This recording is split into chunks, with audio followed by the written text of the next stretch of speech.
Hey there and welcome back. Settle yourself down now, as deep and as warm as you can manage, and let the day you have had slide quietly off your shoulders, for it is over and done, and there is nothing left in it that has any further claim on you tonight. This is one of those long winter evenings made for travelling a very great distance without ever once leaving the warmth of your own bed, for going somewhere far away and strange and beautiful while you lie perfectly still,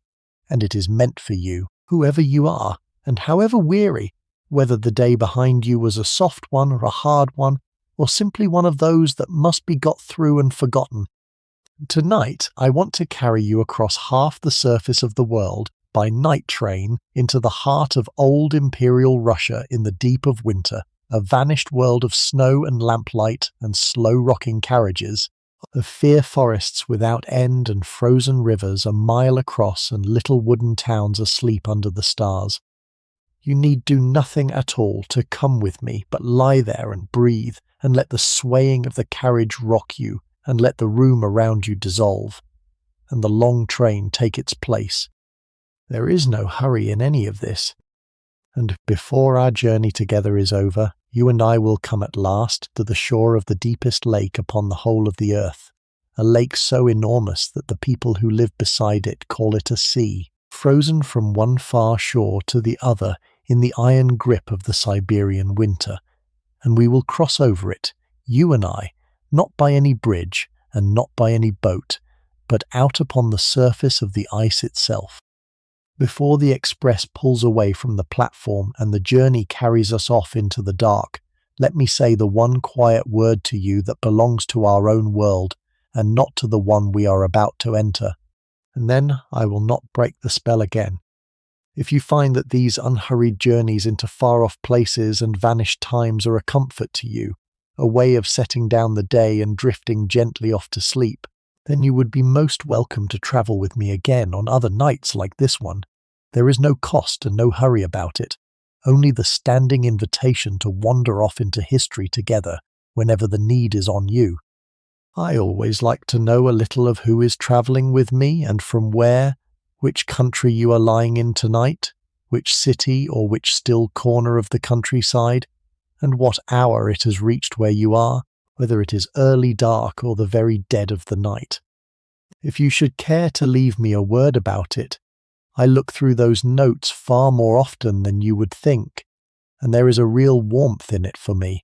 in knowing the quiet company I keep on these long evenings, scattered all over the turning earth and every one of us awake or half awake in the dark together. Picture this. It is a winter evening in Moscow more than 100 years ago, in the first years of a new century, and the early dark has already come down over the city, for the sun gives up early in a Russian December. Snow is falling, the fine dry snow of a hard frost, drifting down through the lamplight and settling on the fur hats and the shoulders of the crowd, and the cold is a real and a serious thing, a cold that bites at the nose and turns the breath to white smoke, a cold such as the gentler countries of the West never know. And there, at the head of a long platform, under the high-arched roof of the Yaroslavsky station, stands the express that is to carry us away. The great Siberian Express, the longest journey on the face of the earth made ready and waiting, its shadowed carriages stretching back into the steam and the gloom, a thin plume of smoke rising from the samovar chimney of each one, the engine at its head breathing and hissing like some huge patient animal eager to be gone. We are bound, on this train, from Moscow to the far Pacific shore across the whole immense width of Russia and Siberia, more than 5,000 miles of it, through 8 separate zones of the world's time, and the journey before us will last, if all goes well, the better part of a fortnight. Let us go aboard. Come up the iron steps with me, out of the bitter air and into the warm-lit corridor of the sleeping carriage, and let the noise of the platform fall away behind us. The carriages of the Siberian Express, in these first years of the line, are a wonder, fitted out by the great international sleeping car company for the comfort of those who can afford the longest of all journeys. And to step inside one is to step into a small travelling palace of polished wood and soft light. The corridor runs the length of the carriage down one side, carpeted and panelled in dark gleaming mahogany, the brass of the door handles and the lamp fittings catching the light, and off it open the private compartments, each its own snug little room, with a deep cushioned seat that becomes a bed by night, a folding table, a washstand of marble and brass behind a little door, a mirror, a reading lamp with a soft shade, and a wide window looking out upon the dark. There is heating piped through the carriage against the cold outside, so that within it is always warm. There is a thick carpet underfoot to hush the sound. There are heavy curtains to draw across the night. Settle into your compartment now, and feel the warmth of it close around you, and the deep quiet, and the faint clean smell of polish and warm dust, and the coal smoke drifting from the stove at the end of the carriage where the attendant keeps the water, always on the boil. And there is more to the train than these private rooms, for the great express is a whole small world drawn out in a line upon the rails. Further along there is the dining car, all white linen and gleaming silver and shaded lamps, where the meals are served through the long days of the journey. There is a saloon carriage with deep armchairs and a writing table, and it is said, on the very grandest of the expresses, a piano and a shelf of books, and even a bathroom of marble for the washing away of the dust of the steppe. The whole confection was shown off to the wondering crowds at the great exhibition in Paris at the turn of the century, the carriages of the Siberian Express set up for all the world to marvel at, the silk and the panelling and the promise of a fortnight of comfort, while the wild heart of Asia rolled past the window. The truth of the journey, as we shall see, was a rougher and a stranger thing than the brochures liked to promise, but the romance of it was real enough, the romance of stepping into a warm lit room in Moscow, and stepping out of it, a fortnight later, on the shore of the Pacific Ocean, having crossed in between the greatest unbroken stretch of land in the world without once setting foot to the ground. Somewhere far ahead a whistle blows, long and mournful in the cold air, and you feel the first gentle lurch run back along the train, carriage knocking against carriage as the engine takes up the slack and begins to pull. And then, very slowly, very smoothly, the platform begins to slide backward past the window. The lamps of the station drift by, one after another, slower than walking pace at first. The porters and the fur-wrapped figures of those left behind, gliding away into the steam. The long roof slips back overhead, and then the express is clear of the station and out into the open city, and gathering speed, and the lights of Moscow are beginning to stream past the dark glass. There go the last-lit windows of the suburbs, the snow falling through the glow of them. There go the goods yards and the factory chimneys and the little wooden houses with the smoke standing straight up from their chimneys in the still cold. And then, by degrees, the lights grow fewer, and the spaces between them grow wider and darker, until at last the city has let go of us altogether, and there's nothing beyond the window but the falling snow and the black shapes of the forest and the great darkness of Russia opening out ahead. We are away. The longest journey in the world has begun. Lie back now in the warmth, and let the train rock you, and let me tell you, while the night country rolls by, how this extraordinary line came to be laid across half the world, for it is a story of emperors and of distances almost beyond imagining. For thousands of years the vast lands east of the Ural Mountains, the lands the Russians call Siberia, had lain all but cut off from the heart of the empire, reachable only by months of brutal travel along a single rutted road, a place to which the Tsars sent their criminals and their exiles to be swallowed up and forgotten. And yet Siberia was a treasure house, rich in furs and gold and timber and grain, immense beyond all reckoning, and the men who governed Russia dreamed for generations of binding it fast to the rest of the country with bands of iron. It fell to a particular Tsar to turn the dream into a command. Alexander III, a huge bear of a man, stern and conservative and immovable, who in the year 1891 set his will behind the building of a railway clear across Siberia to the Pacific, declaring that it should serve to unite the rich gifts of the Siberian land with the network of the railways of Russia. It was to be the longest railway ever built by the hand of man, and it was to be built, the Tsar insisted, by Russians and with Russian money, a work of the nation from end to end. To mark the beginning of the work, the old Tsar sent his son and heir, the young Tsarevich Nicholas, the gentle, melancholy young man who would one day be the last of all the Tsars, away to the far eastern edge of the empire, to the new Pacific port that bore the proud name of Vladivostok, which means the Lord of the East. And there, in the late spring of that year, the heir to the throne of all the Russias took up a barrow of earth in his own two hands and wheeled it to the line of the new railway and tipped it out upon the ground, the first symbolic spadeful of a labour that would consume a quarter of a century and the toil of 100,000 men. But the true author of the great line was neither the stern father nor the gentle son. It was a brilliant and a driving man named Sergei Witt, the Minister of Finance, a giant of energy and will who had risen, remarkably, from a humble clerkship selling railway tickets in the south to the very summit of the empire's affairs. It was Witt who found the money,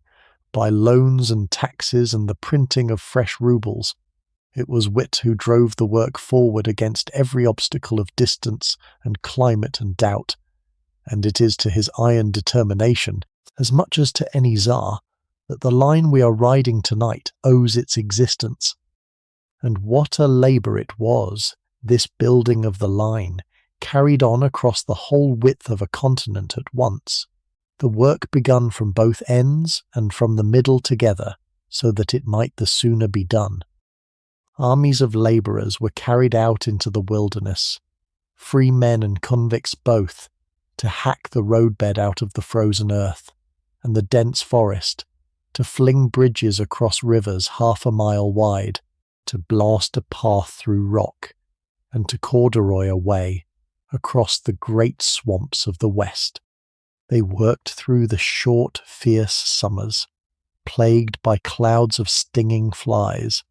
and through the murderous cold of the winters, when the iron rails grew so brittle in the frost that they snapped like sticks, and the very ground was frozen hard as stone to a depth of many feet.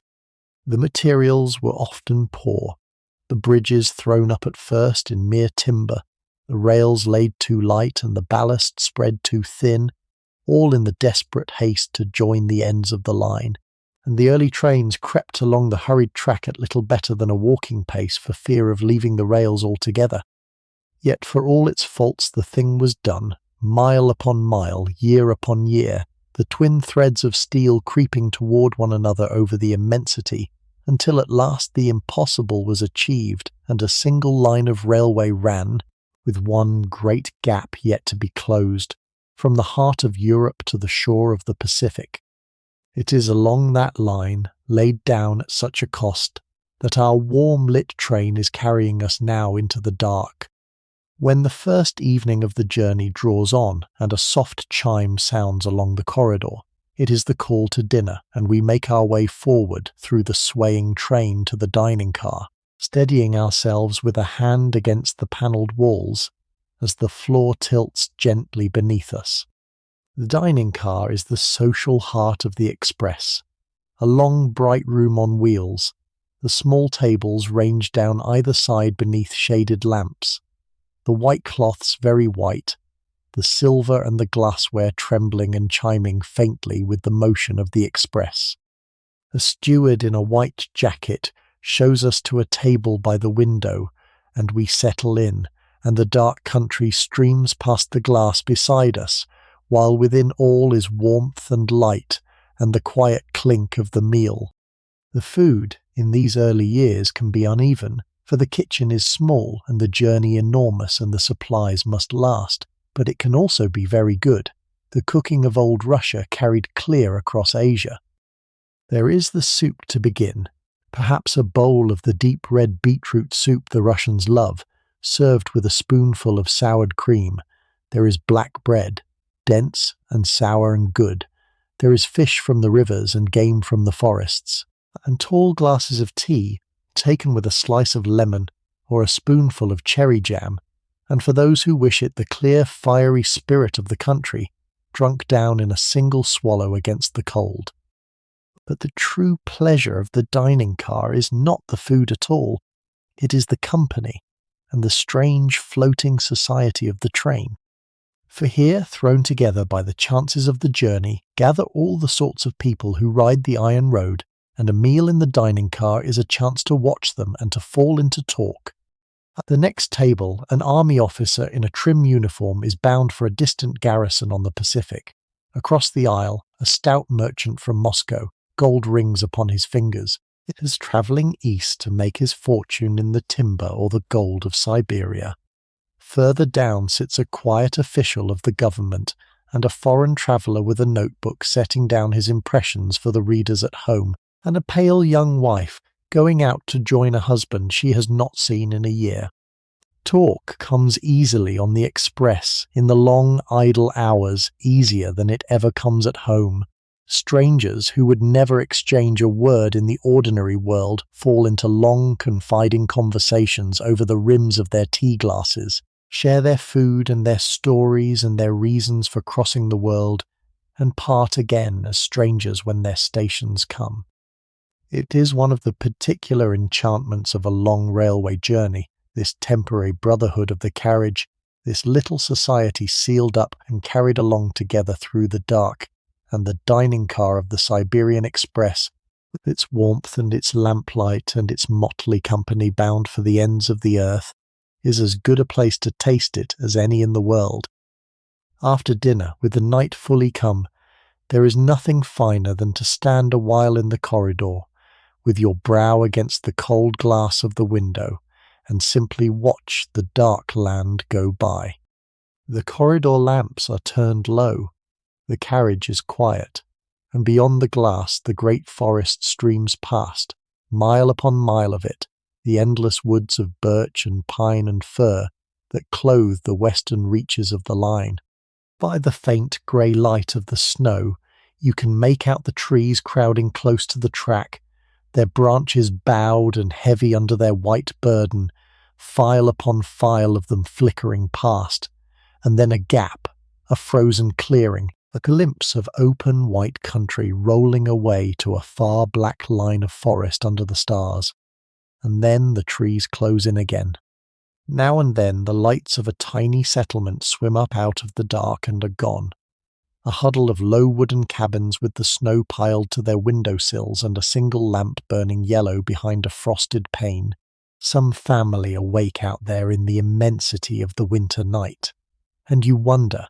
as it slips away behind, what lives are lived in such a place, so far from everything, under so much sky.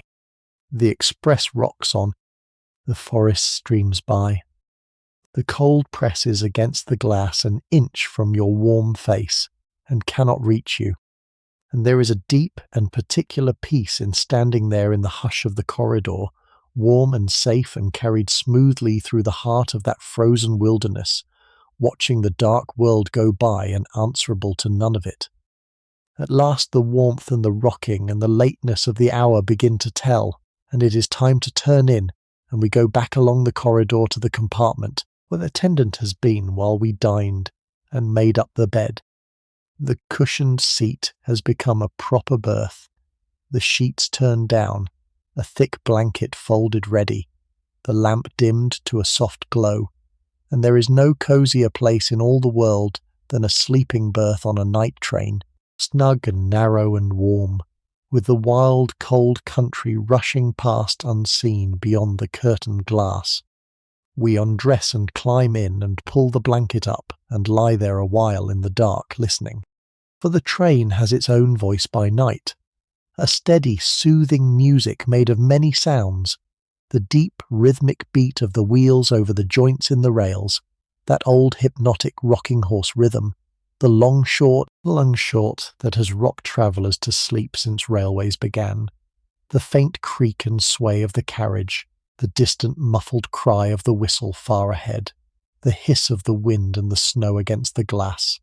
and under it all the great forward motion, the sense of being carried, of giving yourself up wholly to the express, and letting it bear you on through the night while you do nothing at all, but lie still and let go. Sleep comes easily on such a night, rocked and lulled and carried, and the last thing you know as it takes you is the long short of the wheels, beating on into the dark, carrying you east while you sleep, into the heart of Asia. You wake to a changed world. While you slept, the train ran on for hour after hour, and the dawn, when at last it comes so late in a Siberian winter, shows you through the frosted window a country utterly transformed from the one you fell asleep in. Wipe a clear patch in the feathered ice on the inside of the glass, and look out and catch your breath. The forest has fallen back, and all about, to the very rim of the world, stretches an immensity of unbroken white, a plain of snow so vast and so level and so blank that the eye can find nothing to rest upon, running away flat and shining to a horizon impossibly far off beneath a sky of the palest cold blue. The sun, low and small and giving no warmth, has just cleared that distant edge, and it lays a long glitter across the snow crust and throws the slender blue shadow of the racing train out across the white for what looks like miles. All lies motionless out there. There is no house, no tree, no road, no living thing in all that shining emptiness, only the snow and the light and the enormous silence of it, broken for you alone by the warm rumble of the express. It is the steppe, the great open grassland of the south, lying now under its winter shroud, and to wake to it, warm in your berth with a whole frozen continent spread out beyond the glass, is one of the strange, unforgettable mornings that the long journey gives. And then, as you lie marvelling, there comes a soft knock at the door, and the carriage attendant, the man the Russians call the provodnik, puts in his head to ask whether you would care for tea, and you understand that the day aboard the train has properly begun. For tea is the great institution of the Russian railway, the warm thread that runs through every hour of the journey, and the attendant tends it ceaselessly. At the end of each carriage stands the samovar, the big metal urn with its own little charcoal fire, kept always at the boil, the very heart and hearth of the carriage, and from it, all day and half the night, comes the endless supply of scalding water for the glasses of strong dark tea that everyone aboard drinks from morning to night. The attendant brings yours to the compartment, a tall glass in a metal holder with a handle, the tea brewed almost black, and then let down with the boiling water, and beside it, a saucer, with a lump or two of hard sugar and a slice of lemon. You take the sugar between your teeth, in the Russian way, and drink the scalding tea through it, and the warmth of it spreads through you, and the steam fogs the cold window, and you sit and sip, and watch the white immensity slide by. And there is nowhere in the whole world you would rather be than here, in this warm small room, with a glass of hot tea in your hand, and a frozen continent rolling past the glass. The train that carries us is not one train, but several worlds coupled together and drawn along the same rails, for the Siberian Express, like all the expresses of that ordered and unequal age, is sharply divided by class, and the manner of your crossing depends entirely upon the price of your ticket. We ride in the first class, in our panelled and carpeted comfort, among the officers and the merchants and the officials and the few wealthy travellers come to see the marvel of the line, and there is a second class as well, plainer but still snug, for those of more modest means. But behind us, coupled on at the rear or following in humbler trains altogether, ride the others, the great mass of the people who use the line in the hard, cheap carriages of the third and fourth class. And it is they, far more than we, who are the true reason the line was built and the truest story of what it did. For the railway, in these years, was carrying east a tide of humanity such as the world had rarely seen. The peasant settlers, the emigrants from the crowded villages of European Russia, pouring out into the empty lands of Siberia in their hundreds of thousands to take up the free earth the government offered them. In the space of a single generation, some 5 million souls went east along this line to begin their lives again. Hussey. They travelled in conditions far removed from our mahogany and silver, packed into bare wooden carriages fitted with plank shelves for sleeping, whole families together with all their goods bundled about them, their bedding and their cooking pots, and their holy pictures and the tools of their trade. And at the longer halts they would climb down to fill their kettles at the hot water tap that every Siberian station provided, and cook their thin meals at the platform's edge. And the children would run and stretch their legs in the snow before the bell called them all aboard again. It was a hard way to cross a continent, wearisome and crowded and cheerless, and yet there was hope riding in those crowded carriages, the great stubborn hope of poor people going toward a better life, toward land of their own, and a fresh beginning in a new country, and the line bore them east by the trainload, year upon year, and remade the face of Siberia in doing it. When you look from the warm window of the first class upon some halted emigrant train across the platform, the tired patient faces at its windows, the bundles and the babies and the makeshift meals, you are looking at the real work of the great railway, the quiet, enormous human migration that the Tsar's iron road set flowing across the roof of Asia. Through all the hours of the journey, in our own carriage at least, there moves one figure upon whom the whole comfort of the crossing depends, and he deserves a proper introduction, for he is a character all his own, the provodnik, the attendant of the carriage, the man who is its keeper and its king. Each sleeping carriage has its own, and he lives aboard it for the whole length of the journey, in a little cubby at the carriage's end beside his beloved samovar, and the running of his small domain is his pride and his ceaseless occupation.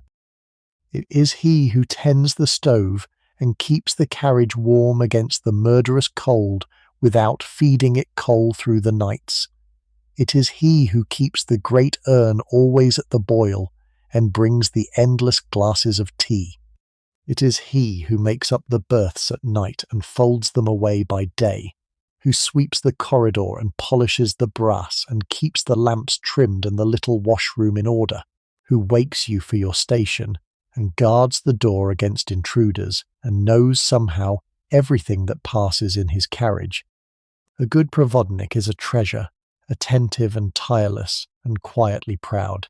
and the seasoned traveller takes care to keep on his good side, for he holds the comfort of the journey in his hands. He is the constant presence of the crossing, the one fixed familiar face as the whole world changes beyond the glass, and long after the details of the scenery have faded, the traveller remembers the provodnik of his carriage, bringing the tea through the frozen dark. The strangest thing of all to grow used to, on a journey of such a length, is what becomes of time itself, for the days aboard the express take on a strange elastic quality, quite unlike the measured days of ordinary life. There is so little that must be done,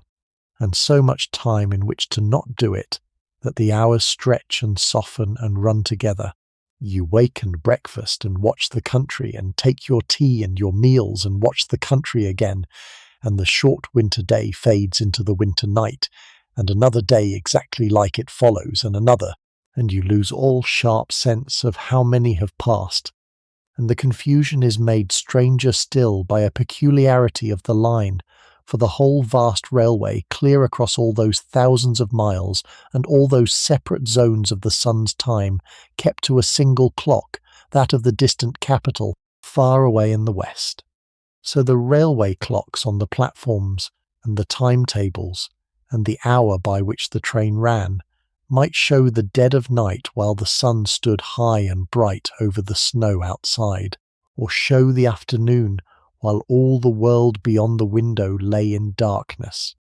The traveller soon gave up trying to reconcile the clock with the sky, and simply surrendered, living by the express's own clock and its own rhythm,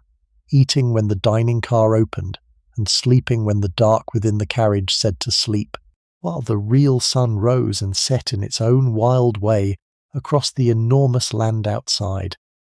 It is a curiously freeing thing, this loosening of the grip of time. The ordinary urgent clock-bound world falls away, and you drift in a long timeless present, rocked along through the snow, with nothing to do and nowhere you must be until, in a fortnight, the sea. One of the recurring wonders of the journey, and one that never loses its power to impress, is the crossing of the great rivers, for the line must throw itself again and again across waterways of a size scarcely to be believed, the enormous rivers that drain the whole northern half of Asia.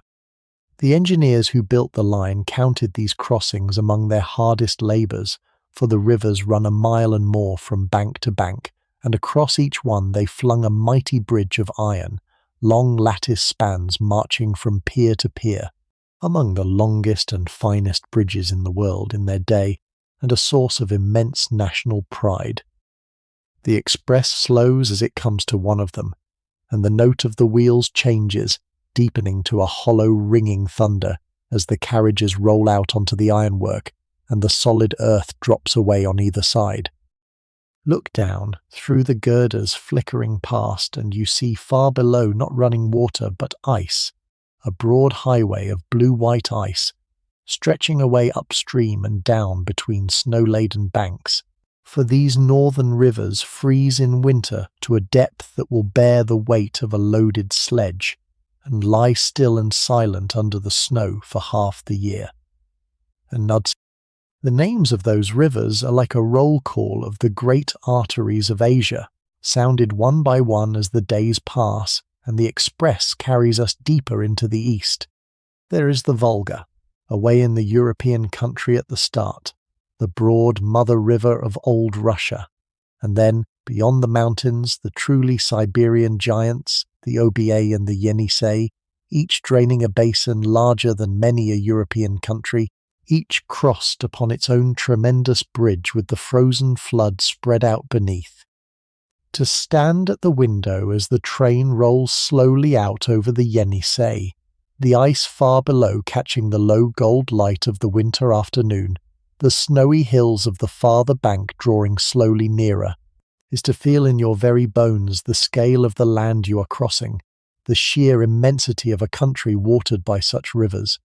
And there is a particular romance in the thought that these same frozen highways, now bridged in iron and crossed in a warm carriage in a matter of minutes, were once the only roads into Siberia at all, the paths by which the first explorers and fur traders and exiles pushed east, boat in summer and sledge in winter, over months and years where we now pass in a single ringing minute high above. It is at the Ural Mountains, some little way into the journey, that we cross the greatest boundary of all, though it is not a boundary you would guess from the look of the land, for the Urals are no soaring wall of rock, but a long, low, worn-down range of wooded hills, rolling and modest, that the express climbs by easy gradients and crosses almost before you have noticed. And yet this gentle ridge is one of the great dividing lines of the world, for it is the very edge of Europe. On its western slope you are still, however faintly, in the European world, and when you come down its eastern side, you have passed out of Europe altogether, and into Asia, into Siberia, into the immense and the other. Somewhere upon the line there stands a slender stone obelisk close beside the track, a boundary post set up to mark the spot, with the one word for Europe carved upon its western face, and the one word for Asia upon its eastern, and as the train rolls past it, the passengers crowd to the windows to see it slip by, this small stone marker of so enormous a passage, and there is a kind of murmur and a stir along the carriage, a sense of a threshold crossed. For something does change, beyond the obelisk, something more felt than seen. Behind you now lies Europe, with all its crowding centuries, its cities and its history and its nearness to home. Ahead lies Siberia, the vast and the empty and the half-tamed, a land the size of which no map can truly convey, stretching away east before you for thousands of miles to the very rim of the world. The settled European country with its towns and its tilled fields gives way by gentle degrees to something wilder and lonelier and larger of scale, the forests deeper, the settlements fewer and meaner, the spaces between them growing always greater, until the land takes on that quality of sheer overwhelming extent that is the deepest characteristic of Siberia and the thing every traveller remembers longest. You have left the known world behind. You are out upon the great roof of Asia now, with a continent before you, and the express, which seemed so grand and solid in the Moscow station, has become a tiny, warm, bright thread of human life creeping across an immensity that pays it no heed at all. For the dominant fact of Siberia, the thing that presses upon you more and more with every passing day, and that no description can quite prepare you for, is simply its size, its appalling and magnificent extent. Hour after hour the train runs on, and the country scarcely changes, the same forest and the same snow plain, and the same enormous sky unrolling endlessly past the window. A whole day's hard running carries you across a stretch of map no wider than your hand, and there are weeks of the journey yet to come. The forest, the taiga, is the greatest of all, the immense belt of pine and fir and larch and birch that girdles the northern world, the largest forest on the face of the earth, running on unbroken for thousands of miles to north and south of the line and swallowing the express whole for days together. There is a grandeur in it that becomes, in time, almost a weight upon the spirit, this endlessness, this country with no edge and no centre, where a man might wander off the line into the trees and walk for a month and meet no living soul. And over it all lies the deep Siberian silence which you taste at every halt when the train stops and the engine falls quiet. A silence so complete, so vast, so old, that it seems a thing with substance, the silence of a land too large and too cold and too empty ever to be filled, pressing in upon the little island of warmth and lamplight that is the express. There is a darker thread woven all through the story of Siberia, and the line runs straight through the heart of it, and it would be false to cross this country and say nothing of the thing for which, for centuries, it was most grimly famous. For long before it was a land of hope and free farms, Siberia was the great prison of the Russian Empire, the place of exile, the vast cold dungeon without walls, to which the Tsars sent those they wished to be rid of, the criminals and the murderers, yes, but also the debtors and the runaways, the religious dissenters, and above all the political offenders, the men and women whose only crime was to have thought the wrong thoughts or spoken against the throne. For generation upon generation they had been sent east, hundreds of thousands of them across the years, and almost all of them on foot. Before ever the railway came, the only road into Siberia was the great rutted track they called simply the tract, and along it, year after year, shuffled the long grey columns of the exiles, chained together, guarded by mounted soldiers, walking east into the wilderness for month after weary month toward the mines and the prison settlements that would swallow most of them forever. It was one of the sorrows of the age, that long road of chains, and travellers who saw the marching columns never forgot the sight of them, nor the clink of the fetters, nor the strange mournful song the exiles were said to sing as they walked, the begging song with which they appealed to the villages they passed for a crust of bread. At intervals along the tract stood the etapapes, the grim halting houses where the columns were locked up for the night, and the great boundary post on the old road where Russia ended and Siberia began was a place of weeping, for there the exiles would kneel and take up a last handful of the earth of home before passing on into the unknown from which so few returned. It was a system of great cruelty, and it cast its long shadow over the whole idea of Siberia, so that the very name of the place struck a chill into Russian hearts, a name that meant the end of hope, the going away from which there was no coming back. The railway did not end all this at a stroke, and indeed in its early years it carried its own sad freight of prisoners east in barred and guarded vans, and convict labour was used upon the building of the line itself, men working out their sentences with pick and shovel in the frozen cuttings. But the coming of the Iron Road changed the meaning of Siberia even so, and changed it forever. What had been a journey of half a year on foot became a journey of days in a warm carriage. What had been a one-way road into oblivion became a line that ran both ways, that brought the free settlers east in their millions, and tied the lost land fast at last to the living body of the country. The same rails that had carried the chained column's grim successors began to carry hope in far greater numbers than they ever carried sorrow. And so as our warm train runs smoothly east through the dark, it is worth a quiet thought for the countless thousands who went this way before the rails were laid, on foot and in chains, through the same forests and the same snows, toward the same enormous cold horizon, and most of whom never saw their homes again.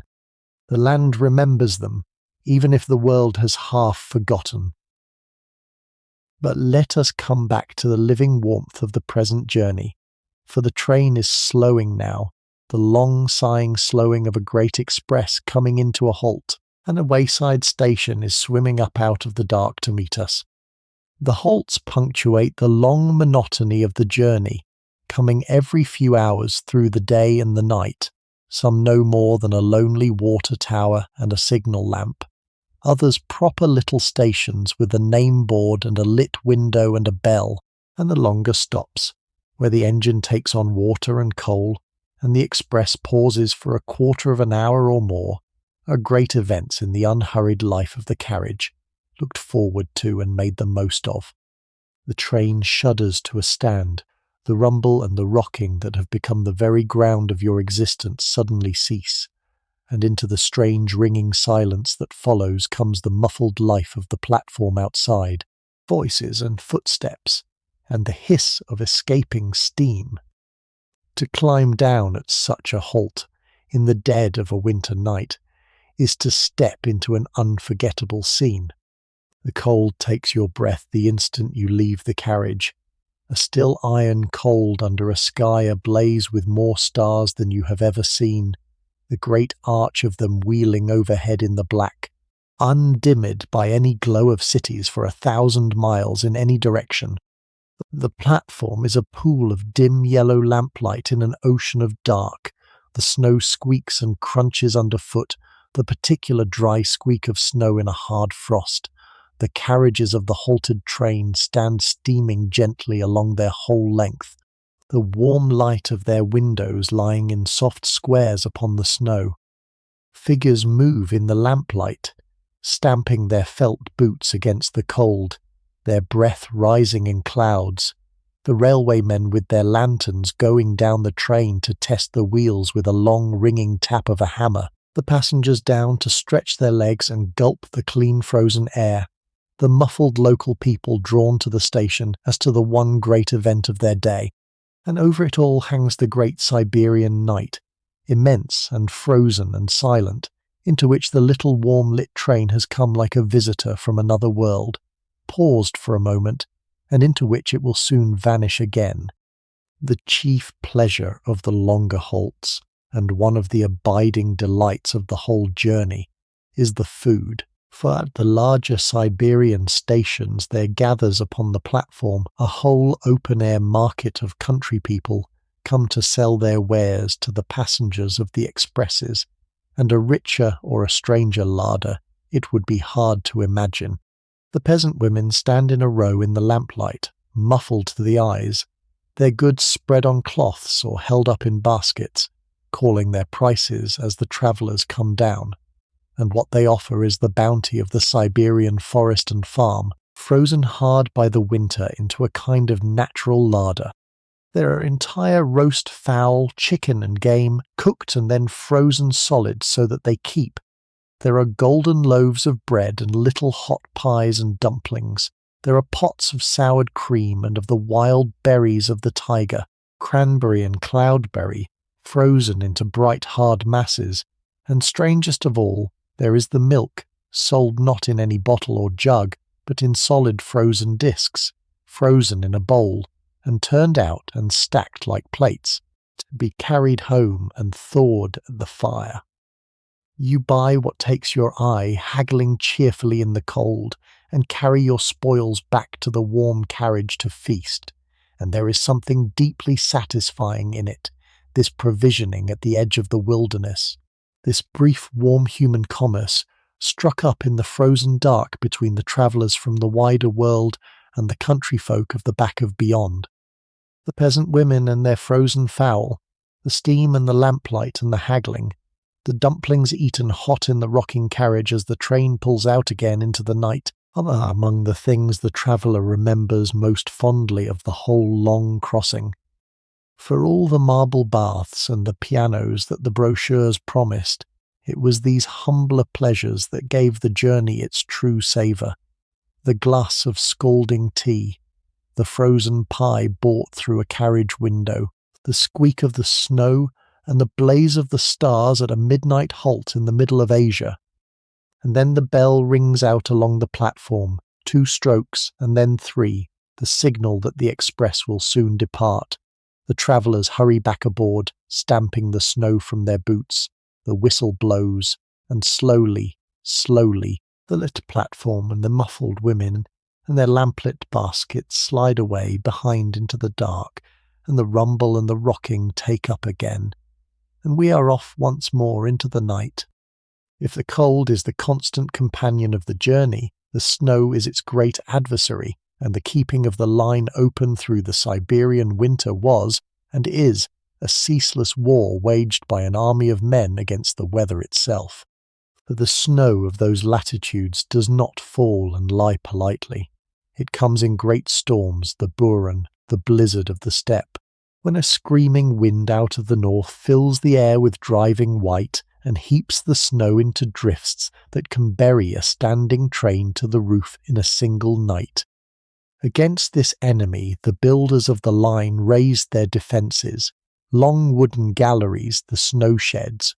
roofing over the track where it ran through the worst of the cuttings, so that the train passes through them in a sudden roaring timber tunnel, the snow sliding harmlessly over the slanted roof above,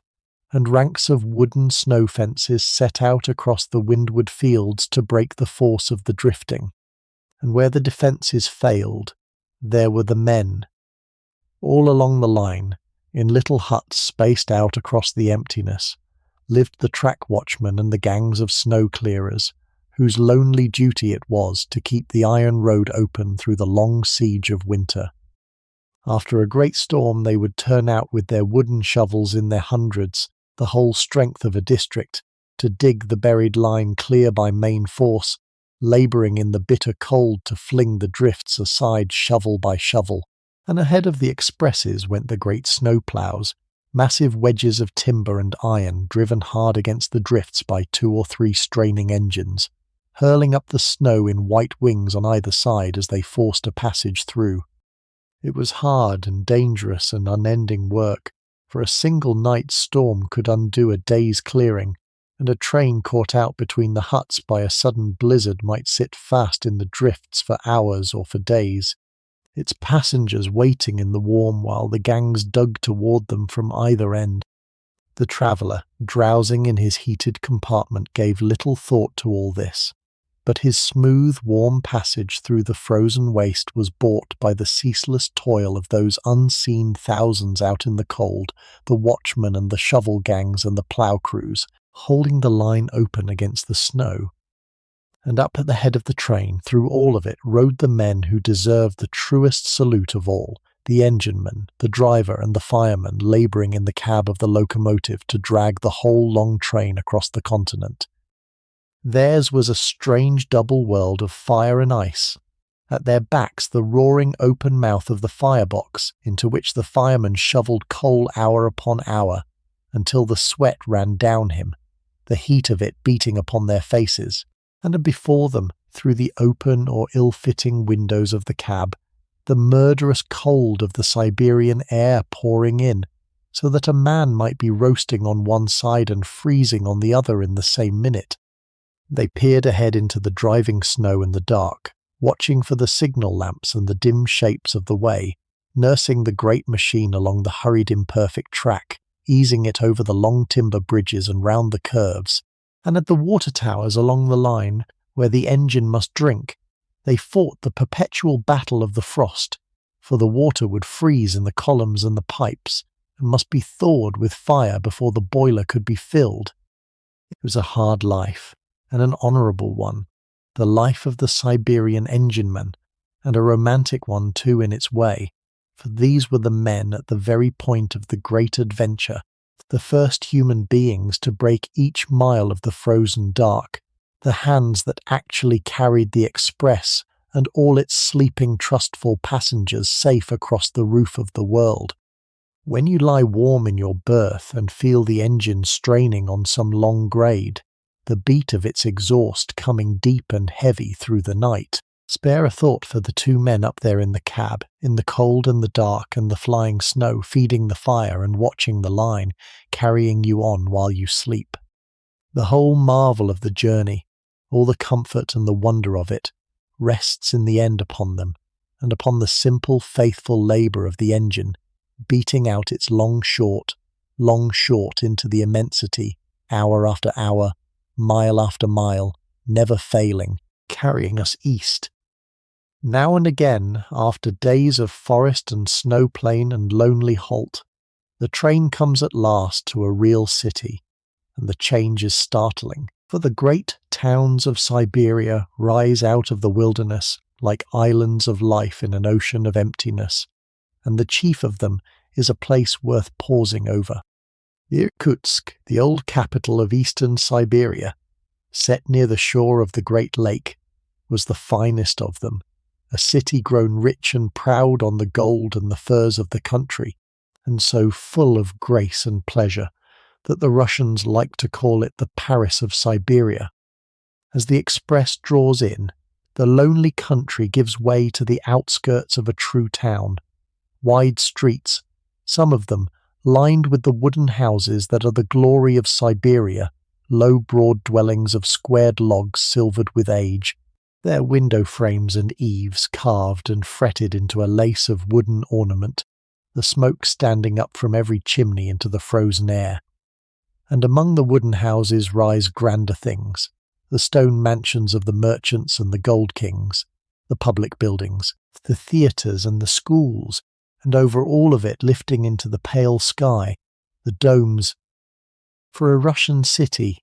even here at the edge of the world, is above all a city of churches, and the skyline of Irkutsk was pricked all over with the towers and the cupolas of them, the green and blue and gold of the onion domes, burning with colour against the white land and the cold sky, the cross above each one catching the low sun. It was a city of strange contrasts, Irkutsk, of immense wealth and rough frontier crudeness side by side, of gold merchants who sent to Paris for their wives' gowns and drank champagne by the crate, and of the exiles. For it was here above all that the political exiles of generations had been sent to live out their banishment, so that the city had become, improbably, a place of culture and learning, its drawing rooms full of educated men and women sent there against their will and making of their exile what they could. To step down onto the platform at Irkutsk after days in the wilderness, into the bustle and the lamplight of a real city, to see the sledges hissing through the snowy streets behind their steaming horses, and the domes burning gold in the dusk, and the fur-clad crowds about their business, was to be reminded with a shock that even here, in the very heart of the great emptiness, Men had built and gathered and made a home, and lit their lamps against the dark, and gone on living. Ride across Russia by any road, and one thing above all marks the land as Russian, and that is the faith, the old deep Orthodox Christianity that has been the soul of the country for 1,000 years, and that has set its sign upon every corner of it, even out here in the farthest east. You see it first and most gloriously in the churches, in those onion domes that crown every town and that are like nothing else in the architecture of the world, the great swelling bulbs of green and blue and silver and gold lifted on their tall drums above the low roofs, a shape at once solid and soaring, made to shed the snow and to lift the eye and the heart toward heaven. In a city they cluster in their dozens, but you find them too in the loneliest places,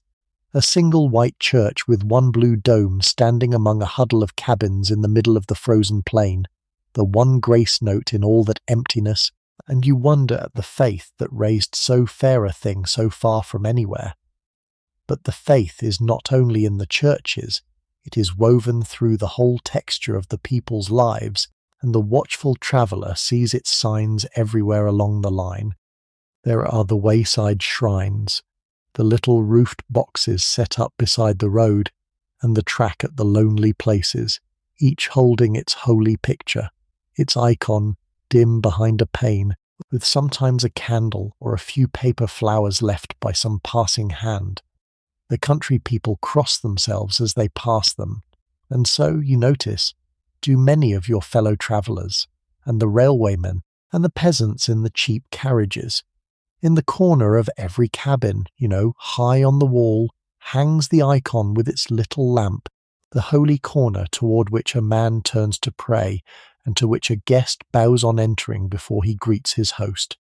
And at the great halts where there is a church by the station you may hear, if the hour is right, the bells, not the bright peal of a western chime, but the deep, solemn tolling of the Russian bells, the great bronze voices rolling out across the snow, heavy and grave and infinitely sad and beautiful, the very sound of old Russia speaking out of the frozen dark. There is a depth of feeling in this Russian faith, a patient, suffering tenderness that seems to match the immensity and the hardship of the land that bred it. And a traveller who came with no faith of his own might still be moved, hearing those bells roll out over the winter steppe, or watching a rough-bearded peasant cross himself with grave deliberation before a wayside icon, by the sense of a people holding fast, across 1,000 years and 5,000 miles of cold and trouble, to something that gave their hard lives meaning and their deaths a hope. It is one of the things you carry away from the journey, this sense of the faith brooding over the whole vast land, the domes burning their colours against the snow, the bells tolling out across the emptiness, the little lamps burning before the icons in 10,000 lonely cabins through the long Siberian night. What drew men out into this hard and lonely country in the first place, before ever the settlers came for the free land, was the wealth of it, for Siberia, forbidding as it looks, is one of the great treasure houses of the earth, and the hunt for its riches is the oldest chapter of its story. First and longest, there were the furs, the soft gold that first lured the Russians east across the Urals centuries ago, the sable above all, that small, dark, precious creature whose fur was worth a fortune in the markets of the world, and the fox and the ermine and the squirrel and the rest, trapped through the winters by the hunters of the tiger, and carried west by the bale to clothe the nobility of Europe and Asia in their warmth and their splendour. It was the fur trade that opened Siberia, that drew the trappers and the traders ever deeper into the forest in search of new hunting grounds, until they had crossed the whole continent and come out at last upon the shore of the Pacific. And after the furs, the metals and the minerals, for the bones of Siberia are rich beyond reckoning. There was gold, found in the gravels of the Siberian rivers and washed and dug out by the labour of thousands, the gold that built the mansions of Irkutsk and made the fortunes of the merchant kings. There was silver and there was iron, and there was coal, and there were gems in the rock of the Urals, and there was the dark promise of far greater riches still locked in the frozen ground, waiting for the means to bring them out. And there was the forest itself, the endless timber, and beneath the southern grass, the deep black earth that would one day make Siberia one of the granaries of the world, pouring out its wheat and its butter, west along the very line we ride.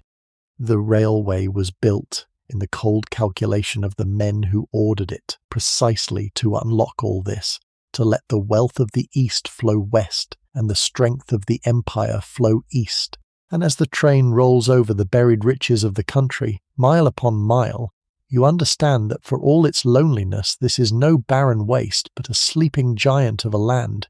immensely, almost unimaginably rich, only waiting for hands enough to wake it.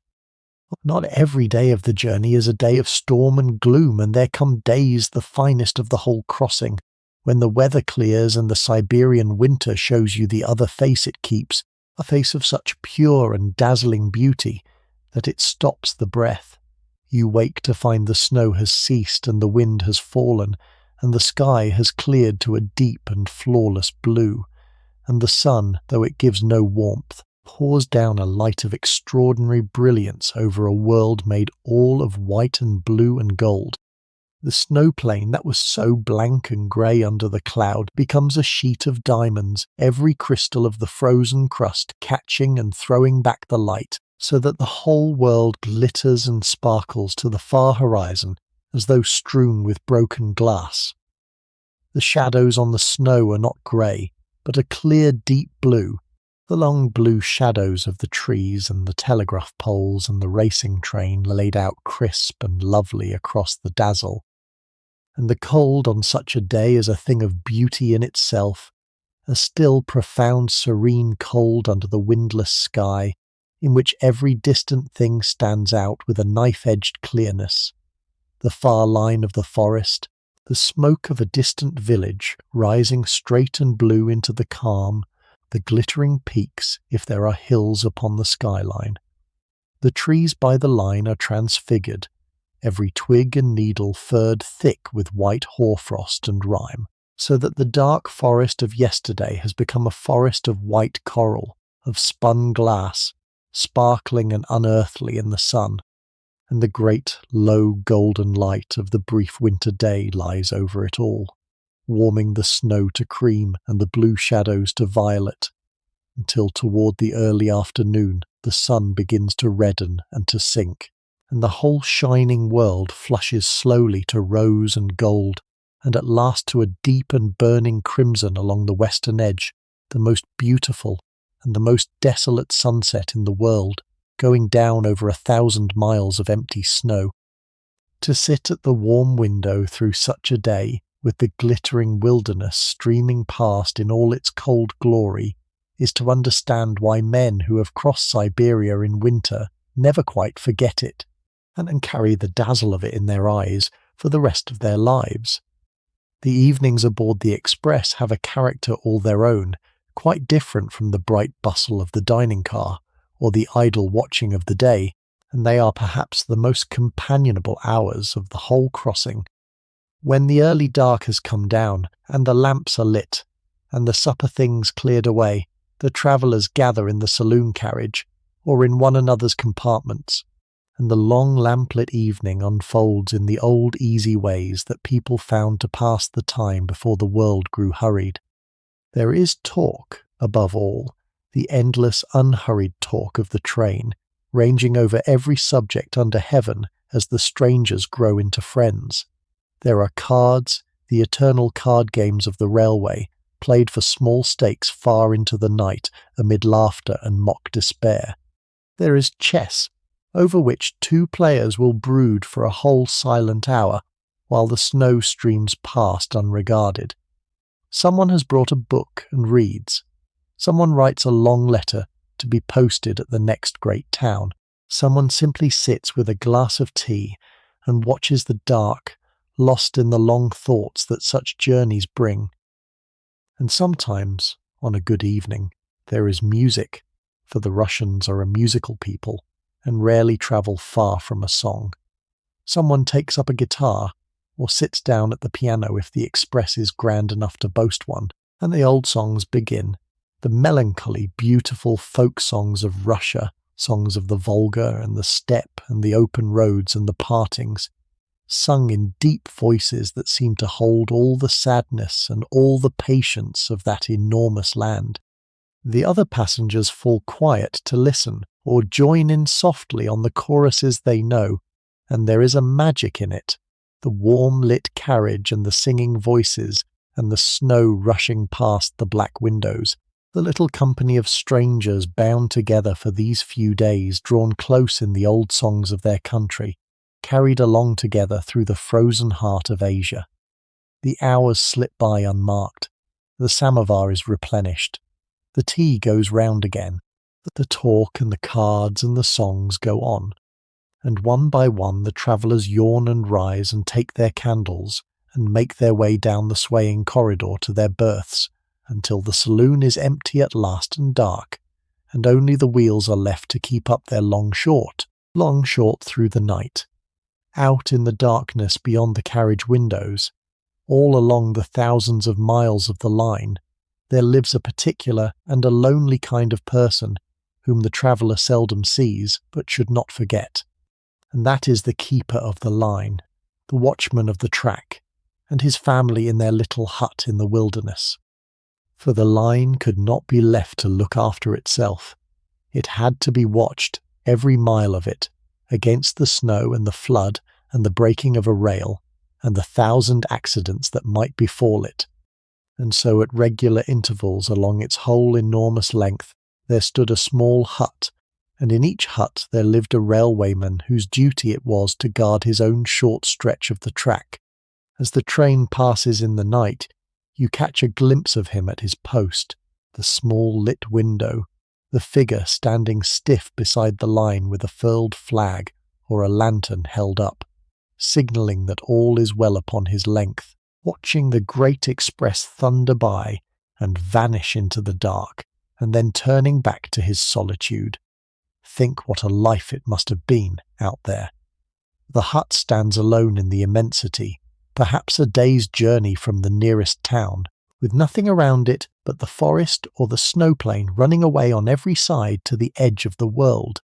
The watchman and his wife and their children live there the year round, through the brief summer and the long murderous winter, growing what they can in the short season, keeping a cow and some hens, drawing their water and their fuel, seeing almost no one from one month to the next, but the crews of the passing trains, who are to them the one daily thread connecting their lonely island to the living world.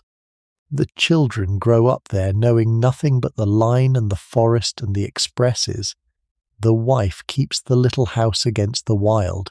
The man walks his length of track in all weathers, tapping the rails, clearing the points of snow, holding up his lamp to each passing train. It is a life of a loneliness scarcely imaginable to us, and yet such lives were lived in their tens of thousands all along the great line, the humble, faithful keepers, without whom no train could have run. And a glimpse of that one lit window in the enormous dark, with its hint of a whole human life being lived out there in the silence, is among the things that haunt the traveller longest. And now, after many days and many hundreds of miles, the train begins to draw near the place that is the secret heart of the whole journey, the place I promised you at the very beginning, and a new note of expectancy runs through the carriage, for we are coming to Lake Baikal. For days the talk has turned more and more often to the lake, the sacred sea of Siberia, and now the country itself begins to change in token of its nearness. The land grows broken and hilly, the line begins to wind and climb among wooded mountains, and there is a sense of approaching some great presence, some immense and brooding power lying in wait beyond the hills. The travellers crowd to the windows, the seasoned ones point ahead and name the peaks, and a kind of hush of anticipation settles over the express as it labours up through the passes, For even those who have crossed the world to see 100 wonders know that they are coming now to something out of the common run, something that no description and no photograph has ever been able to prepare them for. Baikal is the oldest and the deepest lake upon the face of the earth, a crack in the very crust of the world filled with water, more than a mile deep, and stretching for some 400 miles among its mountains, holding within its one basin a fifth of all the fresh water in the world. A lake so vast that the people of its shores have never called it a lake at all, but only ever the sea, the holy sea, with the awe and the love that men give to a living thing. In summer it lies blue and bottomless among its mountains, swept by sudden terrible storms, but we are coming to it in the deep of winter,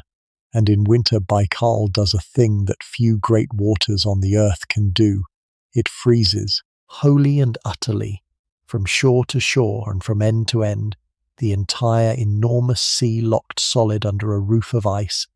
and it is across that frozen sea, by a means you will scarcely credit, that our journey must now find its way, for the iron road, in these early years, does not yet run around the lake, and a train that would continue east must somehow get itself across. How that was done is the strangest and the most wonderful passage of the whole strange, wonderful crossing, and it is waiting for us just beyond these hills. The express comes down at last out of the mountains to the western edge of the lake, to the little station at the place where the great river Angara flows out of Baikal, and here it can go no further, for the rails simply end at the water's edge, and we climb down, well wrapped against the cold, to make the crossing of the sacred sea. And the first sight of it, as you come out upon the shore, is a thing to silence the most travelled tongue. Before you, filling the whole world from the mountains on your left hand to the mountains on your right, and stretching away north until it melts into the frozen haze of distance, lies the lake, not water, for there is no water to be seen, but ice. A single unbroken plain of ice, reaching to the very horizon, a frozen sea so wide that the far shore is no more than a faint blue line, or no line at all, only the white going on until it becomes the sky. It does not look like a lake. It looks like the edge of the world, like a plain of polished steel laid down between the mountains, immense and silent and faintly terrible under the pale winter sun. In the ordinary run of the season, the crossing is made by a marvel of an earlier kind, by the great ice-breaking ferry that the engineers contrived to bridge the gap until the rails could be carried round the lake. She is a wonder in her own right, that ship, a huge steam ferry built to carry whole railway trains in her belly, her bows armoured and shaped to ride up upon the ice and crush it down beneath her weight, smashing a passage for herself across the frozen lake with a noise like the ending of the world. Stranger still, she was not built upon the lake at all, for there was no yard within 1,000 miles that could have made her. She was built far away in England, on the River Tyne, and then taken all to pieces, every plate and rivet numbered, and carried in that broken state by rail and by river and by sledge across the whole width of Russia to the shore of Baikal, and there bolted together again, and launched upon the sea she was made to conquer. And in her belly, on rails laid down her hold, she carried the very carriages of the express across the lake, the travellers sitting warm in their compartments, while the ship beneath them ground and shuddered through the ice. But there are weeks in the deep of the winter when even she is beaten, when the ice grows so thick and so hard that no ship made by man can break it, and the great ferry lies frozen fast at her moorings, and the sea must be crossed another way, and it is in such a deep cold week that you and I have come. For when the ice has set hard enough to bear any weight, the lake becomes a road, and the crossing is made not over the water, but over the ice itself, exactly as I promised you long ago in the warmth at the start of our journey. Out upon the frozen surface they lay a track, a temporary railway of rails set straight upon the ice, and the carriages are taken over it one by one, drawn not by the heavy engine, whose weight the ice might not forgive, but slowly and carefully by horses, and the passengers, that they may not burden the carriages, are carried over separately, wrapped to the eyes in furs, and piled into horse-drawn sledges, to be driven across the frozen sea under the open sky. So we mount into a sledge, you and I, buried in furs and straw, with only our faces to the cold, and the driver shakes his reins and shouts to his shaggy little horses, and the runners hiss, and we glide out from the shore upon the ice. And now begins the strangest hour of the whole journey, an hour you will carry with you to the end of your days. The sledge skims out across the frozen sea, the mountains falling away behind, the far shore impossibly distant ahead, and on every side the immense flat shining plain of ice running away to the rim of the world, and you are out upon it, a tiny moving speck of warmth and life crossing the roof of the deepest water on the earth, with a mile of black freezing water in the dark beneath the ice under your runners, and nothing between. The ice in places is swept clear of snow by the wind, and is black and clear as glass, so clear that you can see down into it, down through the bottle-green depths, the cracks and the frozen bubbles going down and down into a blue-black darkness that has no floor, and to glide silently over that transparent deep, with the abyss showing through beneath you, is a sensation between terror and rapture that no other place on earth can give. And the ice is alive. It is not still and dead beneath you, but groaning and speaking, for an expanse of ice so vast is forever shifting and settling and splitting with the changing cold. And from time to time there runs across the whole frozen sea a sound such as you have never heard, a deep booming crack, a long ringing report like the firing of some enormous gun that begins far off and rushes toward you, and passes beneath your sledge and races away into the distance behind, as a new fissure splits its way across miles of ice in a single instant. The first time it comes you start and your heart leaps, for it seems the whole sea must be breaking up beneath you. But the driver does not even turn his head, for he knows the ice will bear, and the great cracks only knit it the tighter. And after a while you cease to fear the booming, and begin instead to feel it as the breathing of the lake, the voice of the living sea beneath its lid of ice, vast and patient, and speaking to itself in the cold. On and on the sledge glides, hour upon hour it seems, the shore behind, long since sunk from sight, the shore ahead crawling slowly nearer. The cold is intense out on the open ice, a still ferocious chill that searches out every gap in the furs, and you huddle deeper and watch the pale sun wheel low across the enormous sky and lay its icy glitter over the endless ice. And then, at long last, the far mountains begin to climb up out of the haze ahead and grow and take on detail. The dark line of the eastern shore hardens. You can make out the little station on the farther side, and the smoke of the waiting train, and the black threads of the carriages being drawn over the ice ahead of you. The runners hiss on.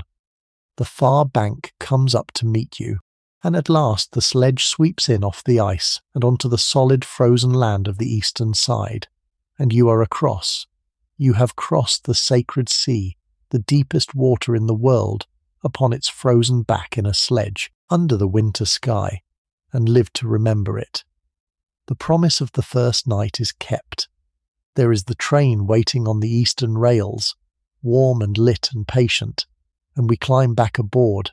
our faces burning with the cold, to go on east into the gathering dark, carrying the wonder of the frozen sea with us into the rest of the journey and the rest of our lives. East of the lake the country grows wilder and grander still, the ranges of the Trans-Baikal rising about the line, and the nights here are the most beautiful of the whole crossing, for there is nothing in all the journey to match the Siberian sky after dark. Lie in your berth with the blind half raised, or stand a while at the corridor window with the lamps turned down and look out and lose yourself in the stars. For out here, 1,000 miles and more from the nearest city, with no smoke and no glow of human light to dim them, and the air frozen to a crystal clearness, the stars come out as you have never in your life seen them. Not the few faint points of a tamer sky, but a blazing multitude from horizon to horizon, thick as dust. The great river of the Milky Way flung clean across the dark in a band of pale fire, the familiar constellations almost lost among the swarming lesser lights. They burn steady and brilliant and cold over the snow, and the snow gives back a faint glimmer of their light, so that the whole world lies bathed in a dim silver radiance. The black forest, and the pale plain, and the small black hurrying shape of the express beneath that overwhelming sky. And when the moon is up, the magic is greater still, for a full moon over a Siberian snowfield turns the night into a strange silver day. The moonlight pours down cold and clear and astonishingly bright, bright enough to read by, throwing the long blue shadows of the trees across the luminous snow glittering on the frost, silvering the domes of a passing village, and the smoke standing up from its chimneys. And the train runs on through a transfigured world of black and silver, a world drained of all colour, but lit with a clarity and a beauty that the garish day can never know. Once or twice, if you are fortunate, there comes the rarest wonder of all, when the northern lights wake in the sky, great silent curtains and streamers of pale green and rose fire hanging and shifting and rippling across the whole northern heaven, soundless, ceaseless, unearthly, the cold fire of the high latitudes dancing over the frozen land while the express rolls on beneath. To witness such a night, the blazing stars or the silver moon or the dancing flames, from the warm dark of a railway carriage in the heart of Asia, is to feel very small and very safe at once. A tiny mote of warm life carried through a cold and beautiful immensity that knows nothing of you at all. It does not all go smoothly, this crossing of a continent in the depth of winter, and there comes a day, as it comes to most who make the journey, when the great enemy has its way and the train is brought to a stand by the snow. It begins with a change in the weather, a greying and a lowering of the sky, a freshening of the wind out of the north that picks up the loose snow and sends it streaming low across the ground,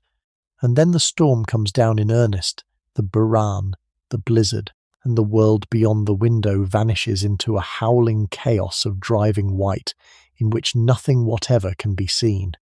The train slows and slows, labouring against the drifts that build across the line faster than the plough ahead can clear them, and at last, with a final straining heave and a long sigh of escaping steam, it stops, fast in the snow, and can go no further until the storm has blown itself out, and the gangs have dug a way through. And now the traveller learns the deepest lesson of the line, which is patience, the vast Russian patience that the country itself seems to teach. There is nothing to be done. There is no help nearer than the next far-off station. There is no help for it but to wait an hour, a day, who knows how long, until the way is cleared. And yet there is no fear in it, and surprisingly little hardship, for the carriage is warm, and the stove well fed, and the samovar still boils, and the larder, though it may run thin, will stretch, and so the stranded passengers settle down to wait out the storm in a curious, cosy contentment, drawn closer than ever by their shared predicament. The talk grows longer and franker, the cards come out, the songs are sung, tea follows tea. Beyond the windows the blizzard screams and the drifts climb higher, burying the lower glass. Within, all is lamplight and warmth, and the patient passing of the hours. There is something strangely blessed in such a halt, in the enforced stillness of it, the release from all hurry, the snug, helpless waiting in the warm, while the wild storm rages a hand's breadth away beyond the glass, and can do you no harm at all.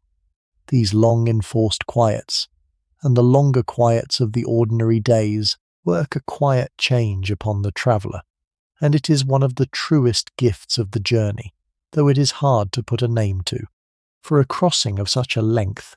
through such immensity, with so little to do, and so much time in which to do it, throws a person back upon themselves as ordinary life almost never does. The busy, urgent world, with all its demands and its noise and its endless small concerns, falls away behind with the miles, grows faint, grows unreal, and into the great space it leaves there comes by gentle degrees a stillness, a settling, a peace that many travellers have struggled afterward to describe. You sit at the window hour after hour and watch the immense land go by, and your thoughts settle and deepen and spread out to match it. The small frettings of the mind let go their grip. You find yourself thinking long, calm thoughts, or no thoughts at all, simply being, watching, breathing, carried along. It is a kind of healing, this enforced stillness in the midst of immensity, a thing the modern hurrying world offers few enough chances to find, and travellers have written of coming off the great line at the journey's end, changed and quieted, and somehow restored, as though the vast calm of the land had entered into them through all those long watching days. Perhaps it is the sheer scale of the country that does it,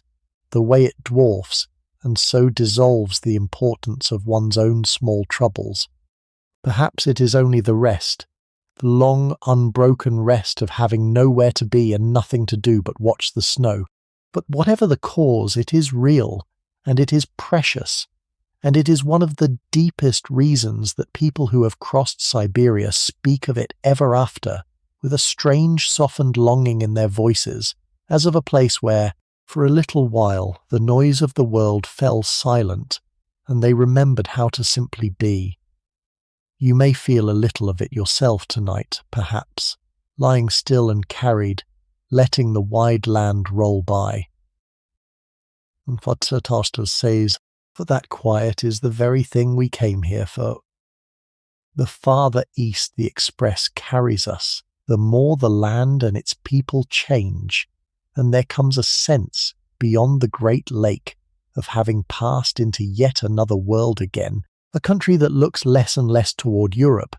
and more toward the vast spaces of Inner Asia. The dense forest of the west gives way in places to a different country, the rolling open grassland of the Trans-Baikal steppe, brown and bleached and snow-streaked, running away to bare rounded hills, a land that seems to breathe the nearness of Mongolia and the great deserts beyond. And the faces at the wayside stations change with the land. Among the Russian settlers and railwaymen there appear now the older peoples of the country, the native tribes of Siberia who dwelt here long before any Russian came, the Buryats above all, in this eastern land a folk kin to the Mongols, broad-faced and dark-eyed and weathered, herders of horses and sheep and cattle upon the open steppe, in their long padded coats and their fur-trimmed caps, come down to the line to trade or to stare at the trains. To see them is to be reminded that the land we are crossing was never empty, for all its emptiness, that it was the immemorial home of ancient peoples with their own tongues and their own gods and their own old ways of living, across whom the Russian flood had washed only lately and only thinly. There were the reindeer herders of the far north, and the hunters of the deep forest, and here the horse peoples of the steppe, kin to the hordes that had once ridden out of these very grasslands to shake the world, and the camps and their herds and their strange round felt tents could sometimes be seen from the line, a wisp of smoke and a scatter of dark shapes upon the immense pale grass, a glimpse of a life utterly unchanged by all the centuries, going on now as it had gone on for 1,000 years, while the great iron novelty of the express went thundering past across their ancient land. There is a poignancy in the meeting of the two, the flying modern train and the timeless herdsman on the steppe pausing to watch it pass, and it tells, in a single glance from a carriage window, The whole great story of what the railway was doing to that old and patient and immemorial country, the keeping of oneself through a fortnight aboard a train, the small domestic business of living in a moving room, is a thing the brochures said little about, and the traveller soon learns for himself, and there is a certain humble pleasure to be had in mastering it. The grand promises of the advertisements, the marble bath, and the gymnasium and the hairdressing saloon, proved on most trains to be a traveller's dream rather than a fact. What you had in truth was your snug compartment, your folding washstand of marble and brass behind its little door, a jug of water that the attendant kept filled, and a good deal of ingenuity. And so a rhythm of small daily rituals grew up, the anchors of the long shapeless days, the morning wash in the cramped little basin with the water steaming in the cold, the careful shave with the mirror swaying, and the razor to be managed against the lurch of the train, the brushing of clothes grown crumpled, the airing of the compartment, the small ceaseless campaign against the dust and the soot that worked their way in everywhere. It became a point of quiet pride among the seasoned travellers to keep oneself and one's own domain trim and orderly through it all, to dress properly for dinner, though the wilderness rolled past the window, to maintain the modest disciplines of civilized life as a kind of flag flown in the face of the immensity, and there was comfort in the rhythm of it, in the unchanging round of the days, for when the land outside is so vast and so strange and so endless, the small familiar routines become precious anchors, fixed points by which to hold one's bearings, ways of saying to oneself that one is still a person with a place and a pattern in the world, and not merely a speck adrift in the infinite snow.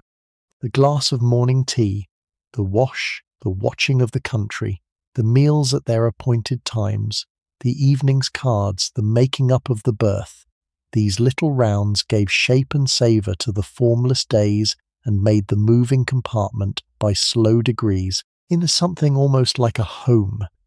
And that, indeed, is what happens to the traveller on a journey of such a length, and it is one of the gentlest surprises of the whole crossing. The express becomes home. At the start it is a marvel and a novelty, a grand strange conveyance to be wondered at. But the days pass and the routine settle, and the same faces gather at the same meals, and the same country rolls past the same window, and without your quite noticing it, the strange becomes the familiar, and the conveyance becomes the dwelling. Your compartment, that bare little room you entered as a stranger in Moscow, grows to be your own snug place, every corner known, your few things arranged just so. The corridor and the dining car and the saloon become the rooms of your house. The provodnik and your fellow travellers become, in their way, your household. The wider world outside, the whole purpose of the journey, the cities you left and the city you are bound for, grow oddly distant and abstract, mere names, and the only solid reality is the warm, rocking little world of the train, rolling on through the snow, which is all the home you have and all you seem to need. So that as the days mount up and the journey wears on toward its close, the traveller is often surprised to feel, instead of the eagerness to arrive that marked the start, a strange creeping reluctance, an attachment to the journey itself, almost a wish that it might never end. The rocking of the carriage has become the natural motion of life. The long short of the wheels has become the heartbeat of the world. The timeless days of watching and tea and talk have come to seem the proper and the only way to live, and the thought of the journey's end, of stepping off into the noise and the demand and the stillness of solid ground, begins to carry a faint sadness with it. It is a feeling every long-distance traveller knows, this homesickness for a journey not yet over, this love of the road that grows the stronger, the nearer the road draws to its end. And it lies upon the express now, in these last days, a soft golden melancholy as the miles that remain grow fewer and the great crossing begins, at last, to think of its conclusion. One of the quiet preoccupations of the long crossing, and a way many a traveller found to give shape to the formless days, was the simple measuring of the distance, the keeping of count of the miles won and the miles still to come, for on a journey so enormous, the distance itself becomes a kind of companion and a kind of marvel. Beside the track, all the way across the continent, stood the verst posts, the little painted markers set up at every verst. The old Russian mile, each one numbered to show how far you had come from the start. And a favourite occupation, sitting at the window, was to watch them tick by, one after another, the slow accumulation of the numbers, the visible proof that the express was indeed eating its way across the immensity. Many a traveller carried a map, a long folding pocket map of the line bought before setting out, and would trace upon it each day the progress made, marking the towns as they passed, measuring with the eye the great stretch of country already crossed against the still greater stretch that lay ahead. And it was a humbling and a wonderful thing to do, this tracing of the progress, for it brought home as nothing else could the sheer scale of what was being accomplished. A whole hard day's travel, dawn to dark, the country pouring past the window for 15 hours and more, would advance the little marker on the map by no more than a finger's breadth. A week of it, and you had crawled across a space that on the map of the world looked a mere step, with as much again and more still to go. You came to understand in your very bones distances that the mind can scarcely hold, that this one country, this single empire, ran on for so many thousands of miles that a fortnight in the fastest conveyance the age could offer barely sufficed to cross it, that there were towns upon this line as far apart as London is from the heart of Africa, and all of them Russia, all of them one realm under one Tsar. The verst post ticked by, the map filled slowly in, and the traveller sat back, defeated and exalted, before the unimaginable extent of the land that was patiently unrolling itself, mile by counted mile, beyond the glass. It would be false, though, to paint the journey as all wonder and comfort and silver nights, for there was a rougher truth to it as well, and the honest traveller owned it, and it is part of the real story of the line. The grand promises of the brochures, as I have said, were apt to outrun the facts, and the traveller who came aboard expecting an unbroken fortnight of marble baths and faultless French cooking was in for a series of lessons in the gap between the advertisement and the thing itself. The food on the long stretches between the great towns had a way of running short or growing monotonous, the same few dishes appearing again and again until the very sight of them palled, and the wise traveller laid in his own supplies of bread and tinned things and tea against the lean days. The expresses did not always run to their timetables, or anything like them.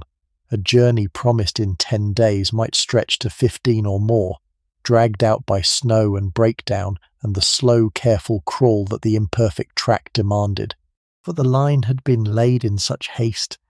and with such cheap materials that the trains dared not hurry over much of it for fear of leaving the rails. There were the breakdowns, the long unexplained halts in the middle of nowhere, while something was seen to up ahead. There was the soot and the cinders that worked in through every crack. There was the tedium, the sheer crushing tedium that could descend on the spirit when the snow had been falling grey and featureless for the 3rd day running, and the same flat white country had been crawling past for a week, and the end was still further off than the mind could bear to reckon. The journey asked things of the traveller, patience above all, and a tolerance of discomfort and delay, and the inner resource to fill the empty hours and outlast the grey ones. And yet it is a curious thing, and a true one, that those who made the crossing remembered the hardships with as much affection as the wonders, or more. That the running short of food and the long halts in the snow and the battles with the tedium became, in the retelling, not complaints but treasures, the very stuff of the adventure, the marks of having truly done the thing and not merely been pampered through it. The roughness was part of the romance. It always is. There were dangers too, real ones, for the Siberian cold is not to be trifled with, and for all the warmth of the carriage it was never very far away, and it commanded a deep respect. The cold of those latitudes, in the heart of winter, reaches a severity that the gentler world can scarcely imagine, a cold of 40 and 50 degrees and more below the freezing point, a frost so intense that it becomes a positive and a dangerous force that kills. Out in it, unprotected, a man could lose the feeling in his face and his hands in minutes, and the use of them soon after. The breath froze on the beard, and the lashes into white rime. Metal touched with a bare hand would burn like fire and tear the skin away, and to be stranded out in the open in such a frost, away from shelter and fire, was very often simply to die. The people of the country treated it with the wariness one gives a wild beast, going swathed to the eyes in furs and felt, never venturing far from warmth, but watching one another's faces for the telltale white patch of frostbite that the sufferer himself cannot feel. And so the warmth of the express, which the traveller took so easily for granted, was in truth the thin and precious margin between comfort and catastrophe, and the dependence of all those soft warm lives upon the labouring stove and the faithful engine took on, when you thought of it, a certain seriousness. Let the heating fail, let the train be stranded long enough and far enough from help in the teeth of a great frost, and the snug little travelling world could become, with terrible speed, a place of real peril. It seldom happened. The system held.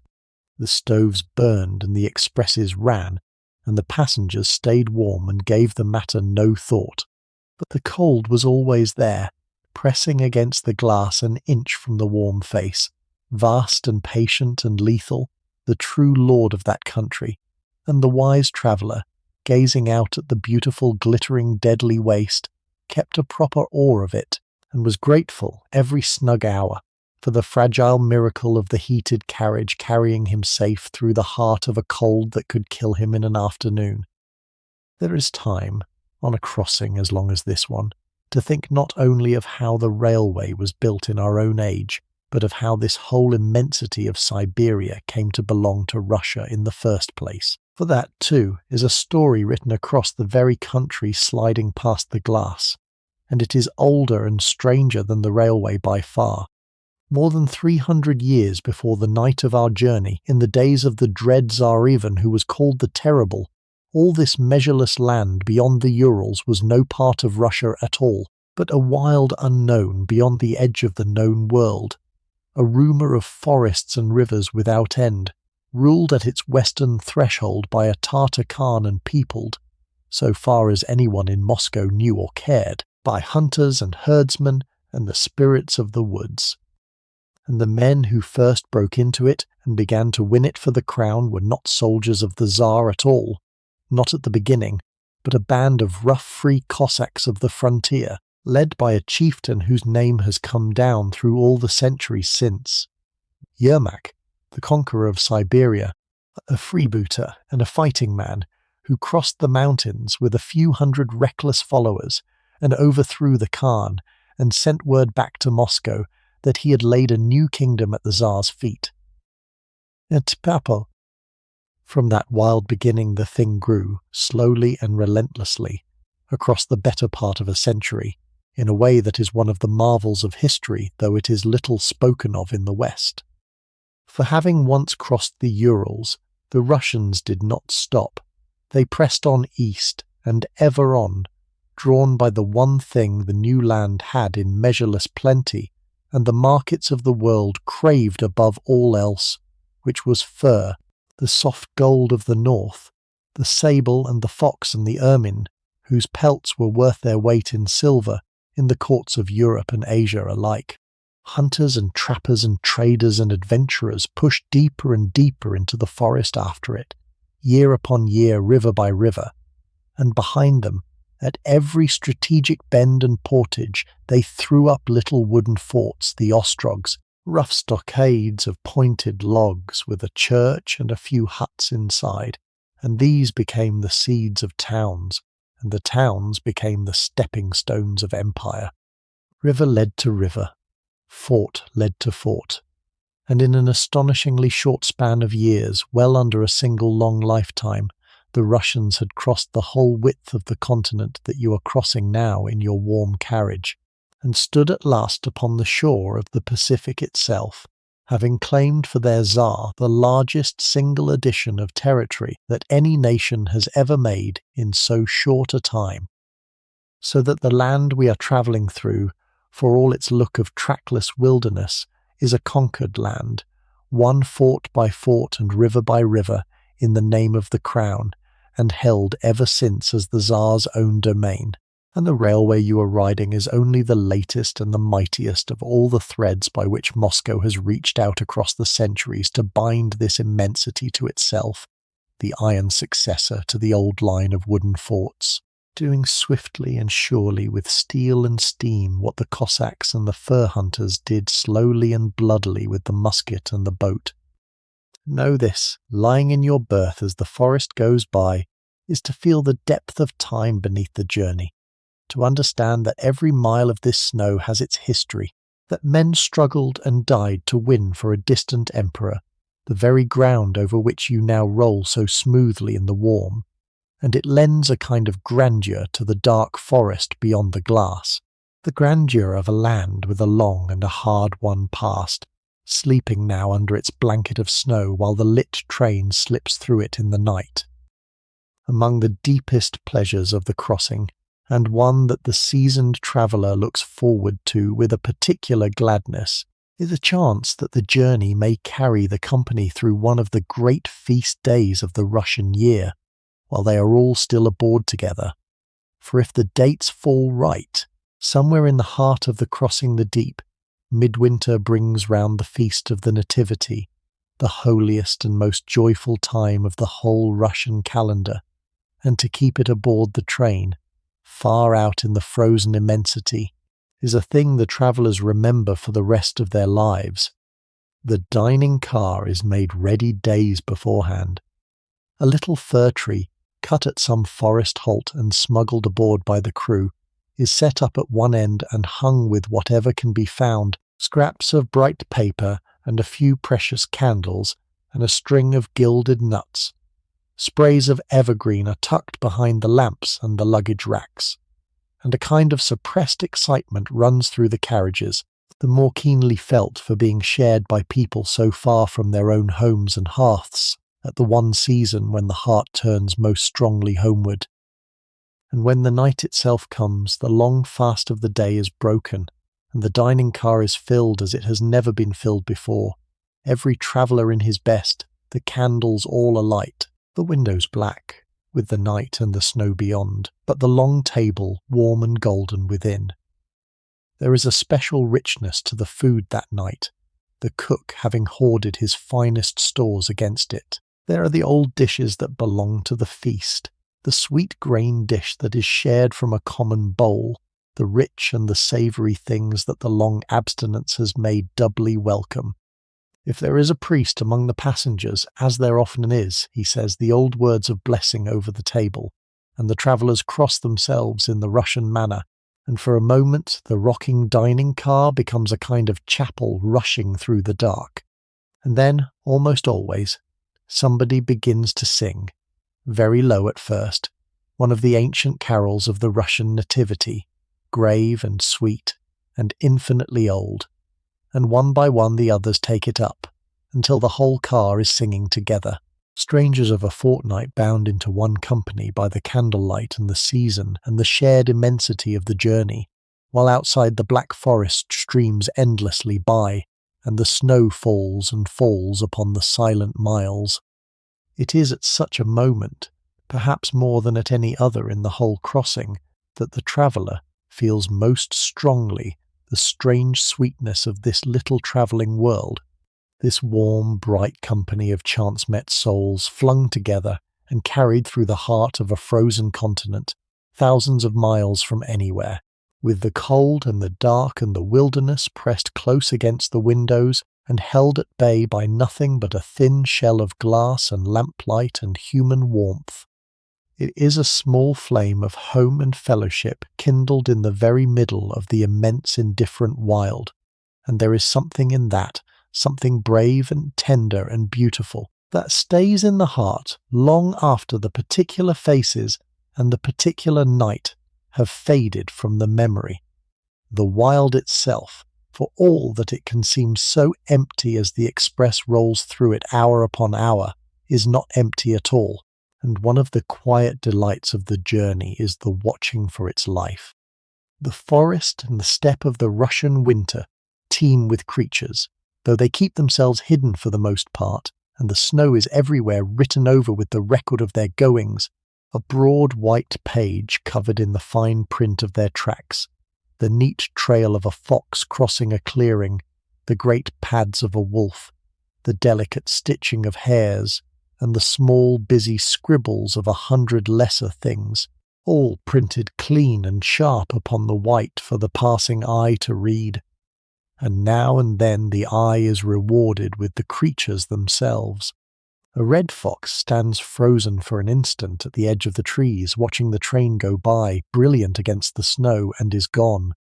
A herd of deer, startled by the engine, breaks from cover and flows away across a white slope in a series of long, lovely bounds. High in a dead tree, a great owl sits hunched and motionless. A grey ghost in the gloaming ravens go flapping heavily across the iron sky, and once in a while, far off across some twilit waste, a traveller swears he has seen the low grey shapes of wolves trotting along the skyline, keeping pace a while with the warm-lit train before they swing away into the dusk. To catch these glimpses, framed for a heartbeat in the moving window and then snatched away forever, is to be reminded that the great frozen silence is alive, that under its still surface the old wild business of the wilderness goes on, as it has gone on since, before there were men in all this land, the hunting and the fleeing, the enduring of the cold, the secret tenacious life clinging on through the bitter dark of the northern winter. And there is a comfort in it somehow, lying warm behind the glass, a sense of kinship with all those small fierce sparks of life out there in the freezing dark, each of them, like the express itself, a little warmth defying the immensity, each holding on through the night toward the far-off promise of the spring. One of the abiding fascinations of the crossing, for anyone with an eye for their fellow men, is the sheer variety of humankind that the great line gathers up and carries along, for the train is a little moving sample of the whole vast empire it traverses, and the empire is the most various on the face of the earth. In the corridors and the dining car, and the crowded carriages of the cheaper classes, a traveller may hear in the course of a single day a dozen tongues he cannot name, and see faces drawn from every corner of a realm that reaches from the Baltic to the Pacific, and from the frozen sea in the north to the deserts and mountains of Inner Asia.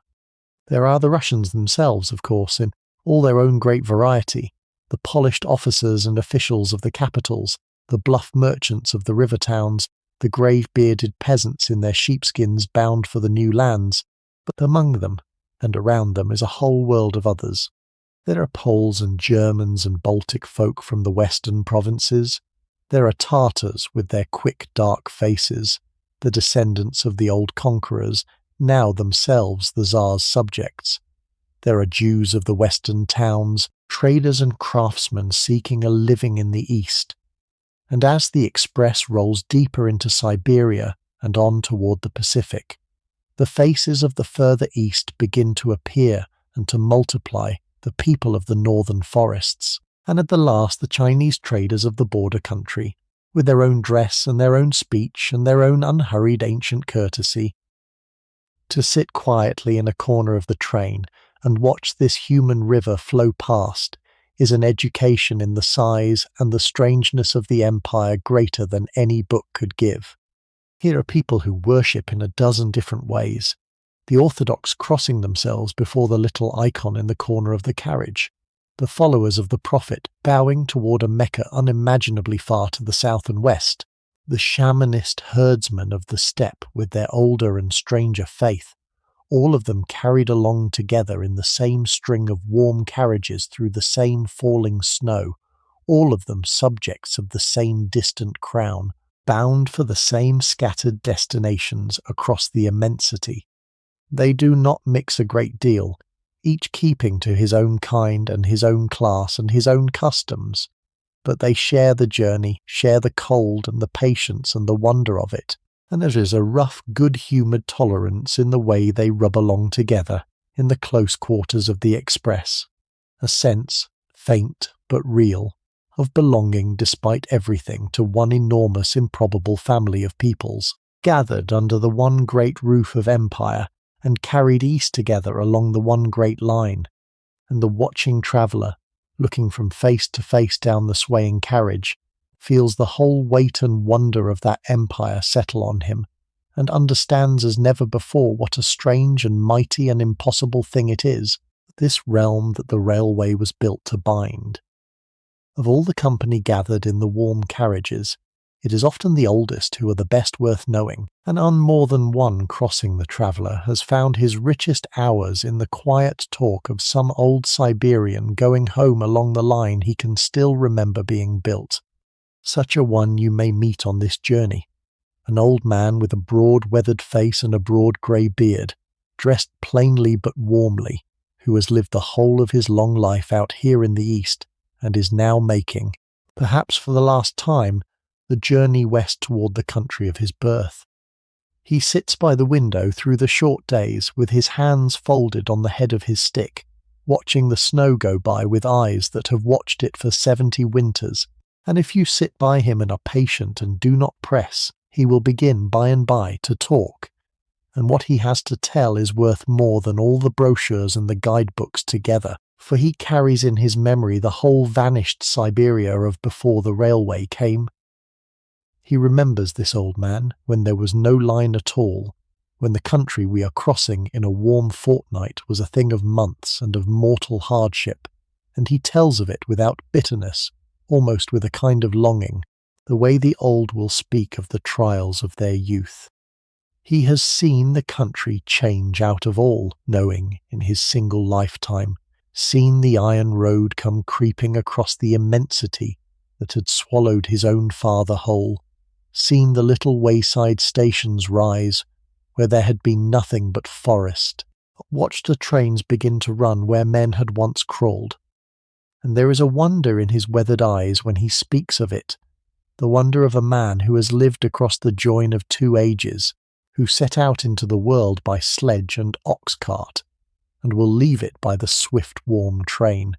and who knows, as the young around him cannot, the true and terrible measure of what the iron road has conquered.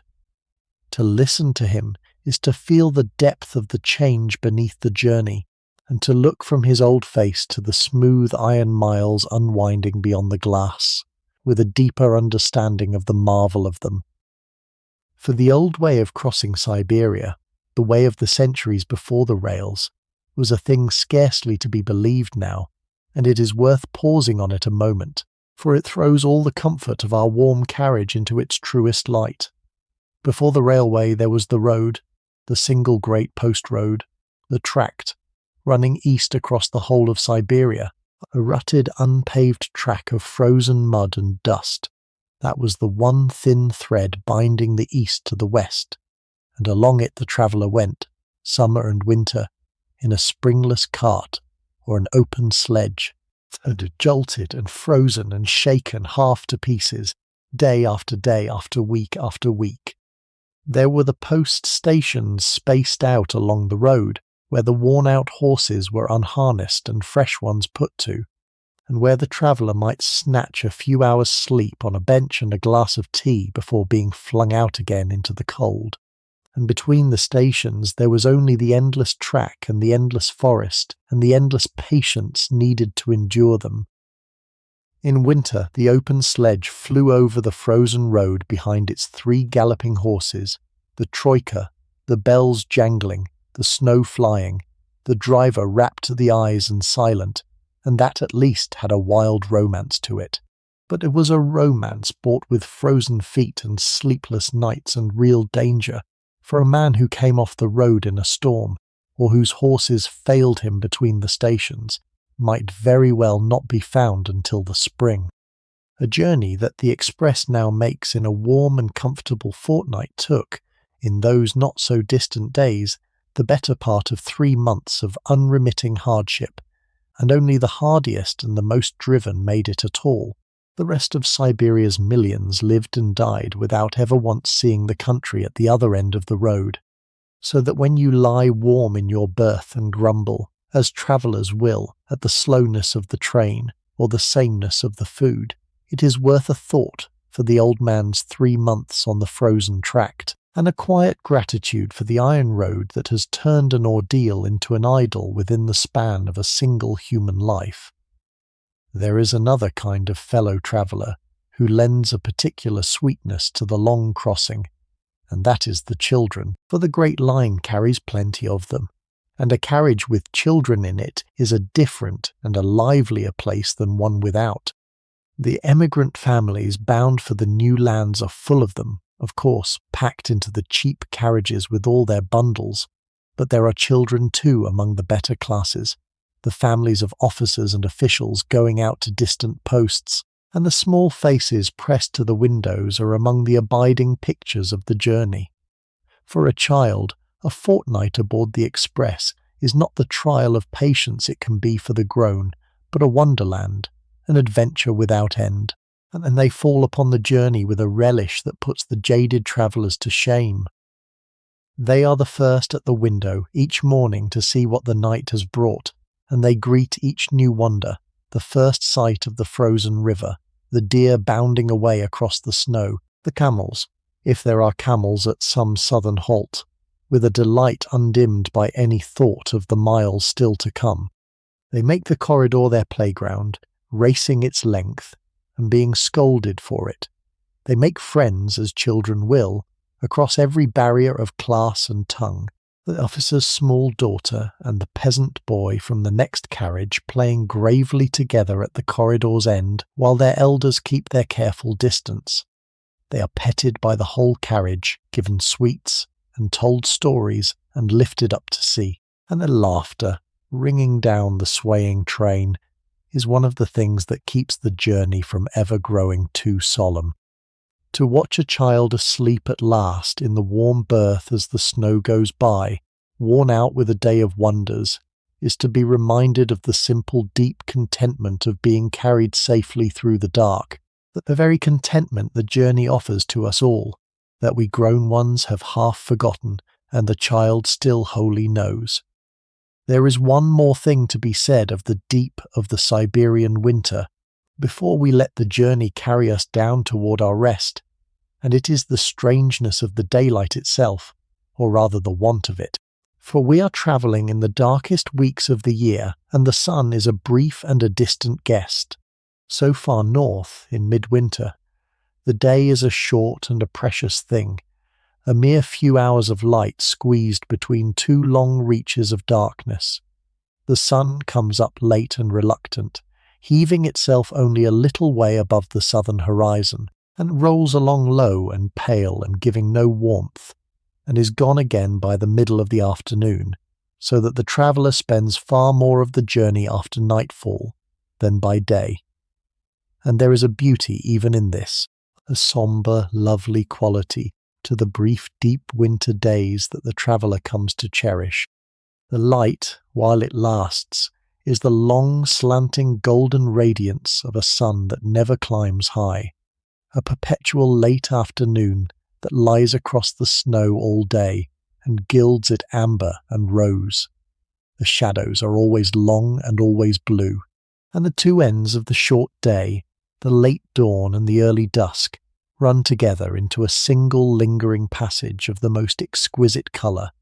the snow flushing through every shade of pink and gold and violet for hours together. And then the night closes in, and the stars come out over the snow, and the warm lit train runs on through the great northern night, on and on. A small, bright travelling room of life and warmth and lamplight threading its way through the immense and patient darkness of the sleeping land. It is a fitting country, this land of deep nights and brief golden days, for a journey that is, in the end, a journey towards sleep. It is worth remembering, as we cross this white and frozen world, that the winter is only one of its faces, and that the same country we are passing through wears, for a few brief months of the year, a face so utterly changed that the traveller who knew it only under snow would scarcely know it again. For the Siberian summer, when at last it comes with a rush and a violence that has to be seen to be believed. The long iron grip of the frost breaking almost overnight into a sudden riot of green. The snow vanishes. The great rivers wake and heave and break their ice with a roaring that can be heard for miles, and run brimming and brown to the sea.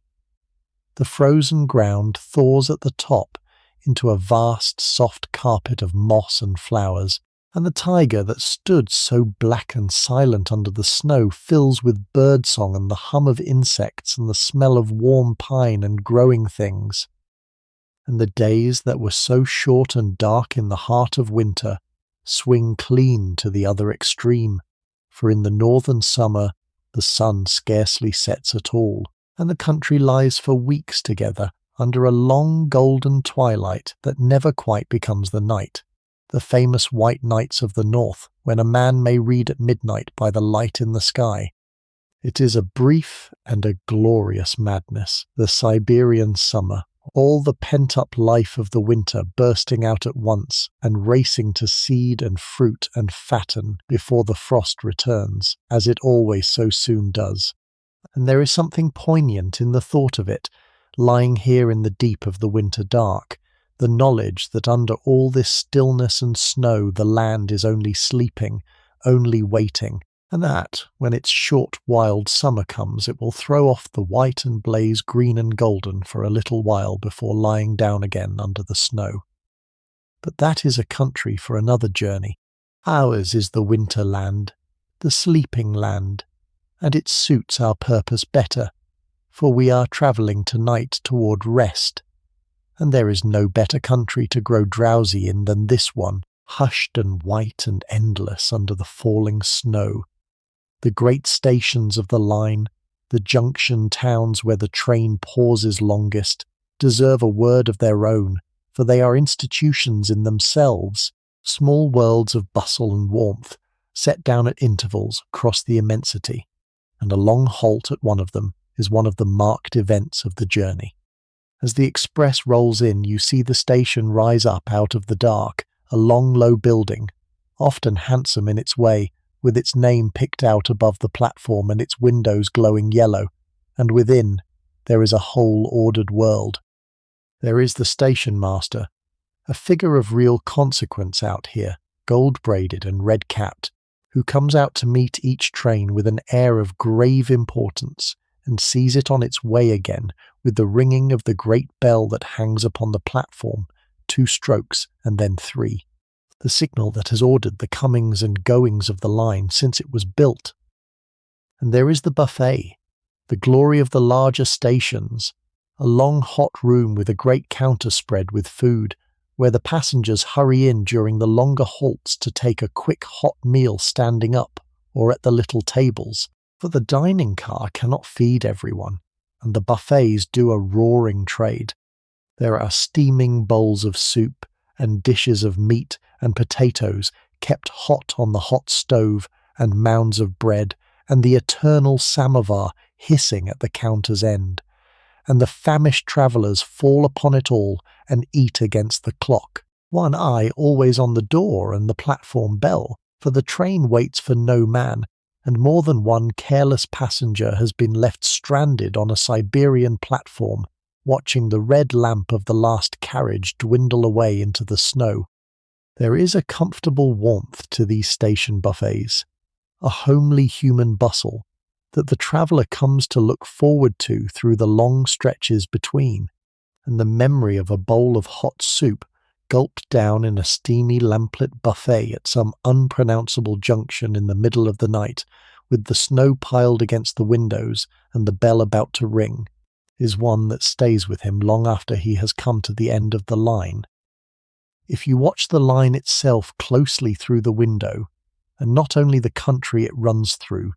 you will notice a thing that runs alongside it the whole way, faithful as a shadow, and that is the slender line of the telegraph, the wire strung from post to post beside the track, dipping and rising, mile after mile across the whole width of Asia. They are easy to overlook, those thin black threads against the white sky, and yet they are a marvel almost as great as the rails themselves, for they carry not goods and people but words, the swift electric word flashing along the wires faster than any train could ever run, binding the far Pacific shore to the distant capital in a matter of minutes where once a message had taken months upon the road. The railway and the telegraph went out across Siberia together, the one laying the iron and the other stringing the wire, and between them they did more to shrink that immensity and fasten it to the heart of the empire than all the armies and all the governors of the centuries before. And the line carried the mail as well, the letters and the parcels and the newspapers, in its own guarded van near the head of the express, so that a man at the far end of the earth might now hold in his hands, within a fortnight, a letter written by those he loved in the West, and read the news of the capital while it was yet half fresh. It is hard for us to feel now what that meant to the lonely people of the East, the settlers and the officials and the exiles scattered across that enormous distance, who before the coming of the line had lived as if upon another planet, cut off for half a year at a stretch, their letters crawling to them when they came at all stained and battered and months out of date. The train changed all that, and the wire beside it changed it more. And as you watch those thin black threads streaming past the window, rising and dipping from post to post across the snow, it is worth a thought for all the words they carried. The births and the deaths and the longings and the small daily news of 100,000 separated hearts, flashing silently along the wires above the iron road through the great Siberian dark. A journey of this length lives in the memory long afterward, not only in its great sights, the frozen lake and the blazing stars and the boundless snow, but in 100 small things felt and smelled and touched, the humble sensory furniture of the days, and it is worth dwelling on these a moment, for they are half the soul of the thing. There is the smell of the carriage above all, that particular warm compound that means the train and nothing else. The faint coal smoke and wood smoke drifting from the stove, the clean bite of the cold air let in at an open door, the steam and the lemon of the endless tea, the smell of warm dust and old velvet and beeswax polish, the leather of the luggage, the fur of the heaped coats. There is the feel of things too, the cool smoothness of the worn brass handle, the soft give of the cushioned berth, the prickle of the rough blanket, the strange beautiful patterns of the frost feathered thick on the inside of the glass, which you may melt with the warmth of a fingertip to make a small clear eye upon the white world streaming past. And there is the great daily contrast that the body learns to relish, the swing between the deep enfolding warmth of the carriage and the brief ferocious cold of the platform when you step down at a halt, the cold that snatches the breath and stings the cheeks and makes the warm return all the sweeter. These are the memories that come back to the traveller years later, unbidden, when the grander memories have grown faint, the squeak of the snow underfoot, the steam of the tea fogging the frosted glass, the smooth brass and the frosted pane and the smell of the stove, the small dear sensations of having lived for a fortnight in a snug moving room at the heart of a frozen world, wherever the express halts too, and especially at the country stations, there are the horses, for this is still a country that runs on the horse, and the little Siberian ponies are everywhere about the line. They are shaggy and small and tough as the country that bred them, with thick rough coats grown long against the cold and frost white on their muzzles and their lashes, standing patient in their traces with the steam rising off them while their drivers wait for a fare or a load. They draw the sledges that hiss up to the station through the snowy streets, the runners squeaking, the harness hung with bells that jangle bright and clear in the frozen air. They carry the mails and the goods and the people on the last stretches of their journeys, away from the line and out into the wild where no rails run. And there is an old beauty in the sight of them, the patient steaming horses and the gliding sledges in the lamplit snow, a glimpse of the older, slower Russia that the railway has not replaced but only reached, look about its business in the cold as it has done for 1,000 winters, while the express stands hissing at the platform a little while, and then gathers itself and rolls away east, and leaves the horses and the sledges and the lamplit snow behind. The great engine at the head of the train has an appetite to match the distances it must conquer, and the feeding of it is one of the ceaseless labours of the line, going on at every halt the whole way across. For where the rails run through the endless forest country, the locomotives are fed not on coal alone but on wood, on great quantities of it, cut from the boundless taiga that crowds close on either hand. And so at the stations there rise up walls and ramparts and very mountains of cordwood, neatly stacked and seasoning, a year's fuel and more standing ready against the engine's hunger, the felled forest waiting in its tidy rows to be fed into the fire. At the longer halts you may watch the wooding up, the gangs heaving the split logs aboard the tender, building the stack high for the long pull ahead, and the smell of the wood smoke from a wood-burning engine, sweet and resinous and clean, drifting back along the express and out across the snow, is one of the characteristic savours of the journey, a forest smell carried by a thing of iron. There is a kind of fitness in it, this feeding of the iron road upon the very forest it runs through, the taiga giving up its trees to drive the train that has at last brought the outer world into its heart. And on a clear night, looking back from a curve in the line,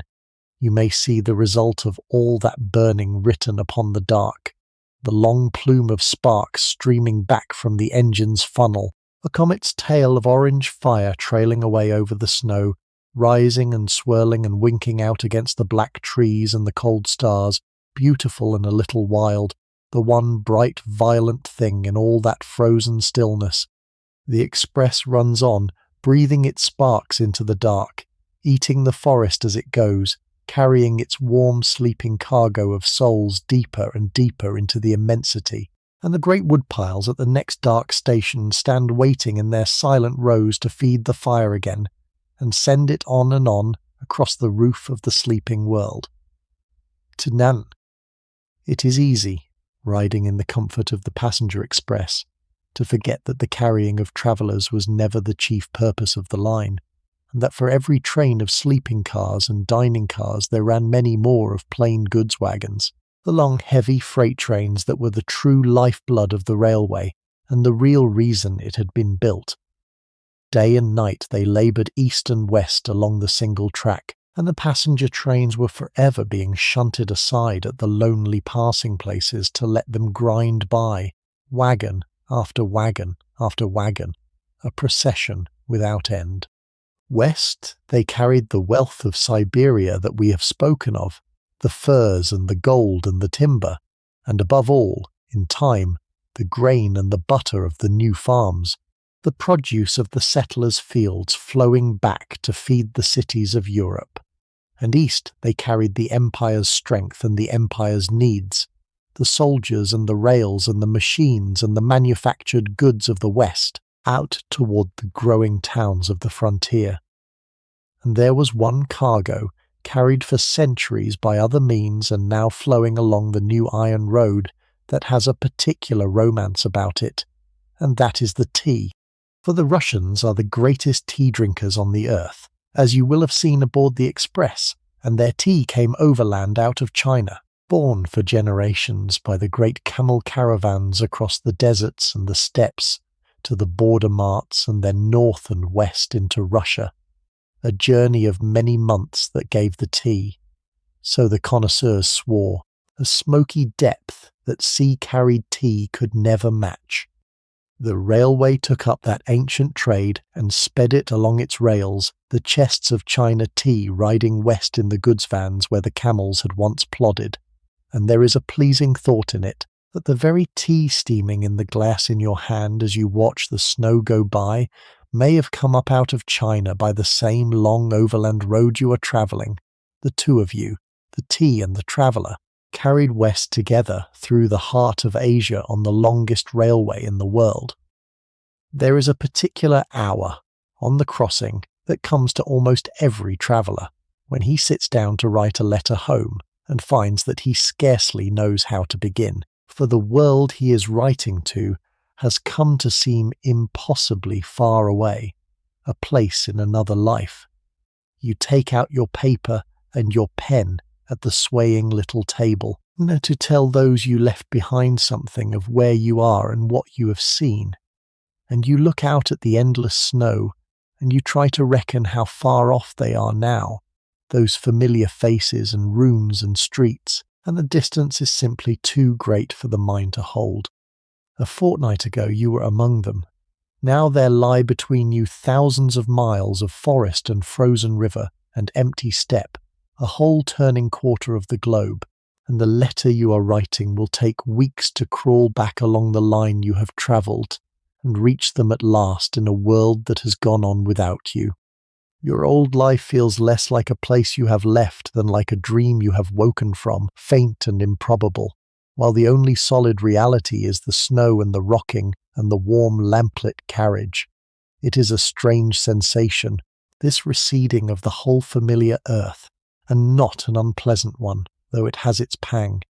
The cares that loomed so large at home, the duties and the worries and the entanglements, grow small and faint with the distance, dwindle to the size of the verst post ticking by, lose their power to trouble you. You are beyond their reach out here, unreachable, suspended between one world and another with no demand upon you but to be carried on. And yet there is a loneliness in it too, in being so utterly far from everyone you love, so cut off, a single warm mote of life adrift, in the immensity with the cold pressing at the glass,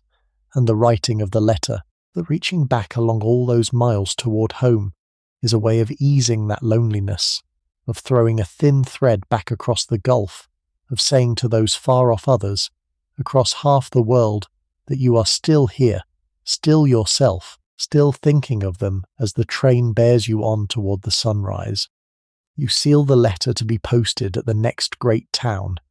and you sit a while longer at the window between two lives, watching the snow. But before the end of the line comes, there is the gentle and tender breaking up of the little realm that the express has made. For you must understand what a journey of this length does to the few dozen souls who share it. A short railway journey is nothing. You sit among strangers for an hour or two. You do not learn their names. You part without a backward glance and never think of them again. But a fortnight is another matter altogether. A fortnight shut up together in a string of warm carriages, rolling across the better part of a continent, eating at the same tables morning and noon and night, meeting in the same corridors and the same saloon, watching the same forests and the same frozen rivers slide past the same windows, sleeping each in his narrow berth within a few feet of the others, separated only by thin partitions of polished wood, hearing in the night the cough or the murmur of the neighbour one has never seen, but has come to know by these small sounds, sharing the same long enforced patience when the snow halts the train, the same small triumph when it moves again, the same wonder at the great lake, and the same wakeful dread when the cold presses hard against the glass. A fortnight of this, and the strangers are strangers no longer. A whole small society has grown up of its own accord, with its friendships and its quiet feuds, its established places at table, its understood courtesies, its private jokes that mean nothing to anyone who did not board the express at the beginning, And then, one by one, the members of this little floating community begin to leave it. For not everyone aboard is bound for the far end of the line. The train is not a single journey, but 100 journeys laid end to end and sharing the same rails for a while, and at each of the greater stations, some of the company gather their belongings and step down for good. The merchant who has been so genial at dinner all these nights, who knew the price of furs and the gossip of 3 cities and told such long good stories of the road, turns out to have been bound only for Irkutsk after all. And at Irkutsk he shakes every hand in the carriage and is gone, swallowed up by the lamplit crowd on the platform, and the dinner table is the poorer for him that very night. The young officer rejoining his distant regiment leaves the train at some bleak garrison halt where a sleigh waits for him in the snow and stands a moment on the platform in his long grey coat and lifts his hand to the windows and then turns and walks away into a life the rest of the travellers will never know.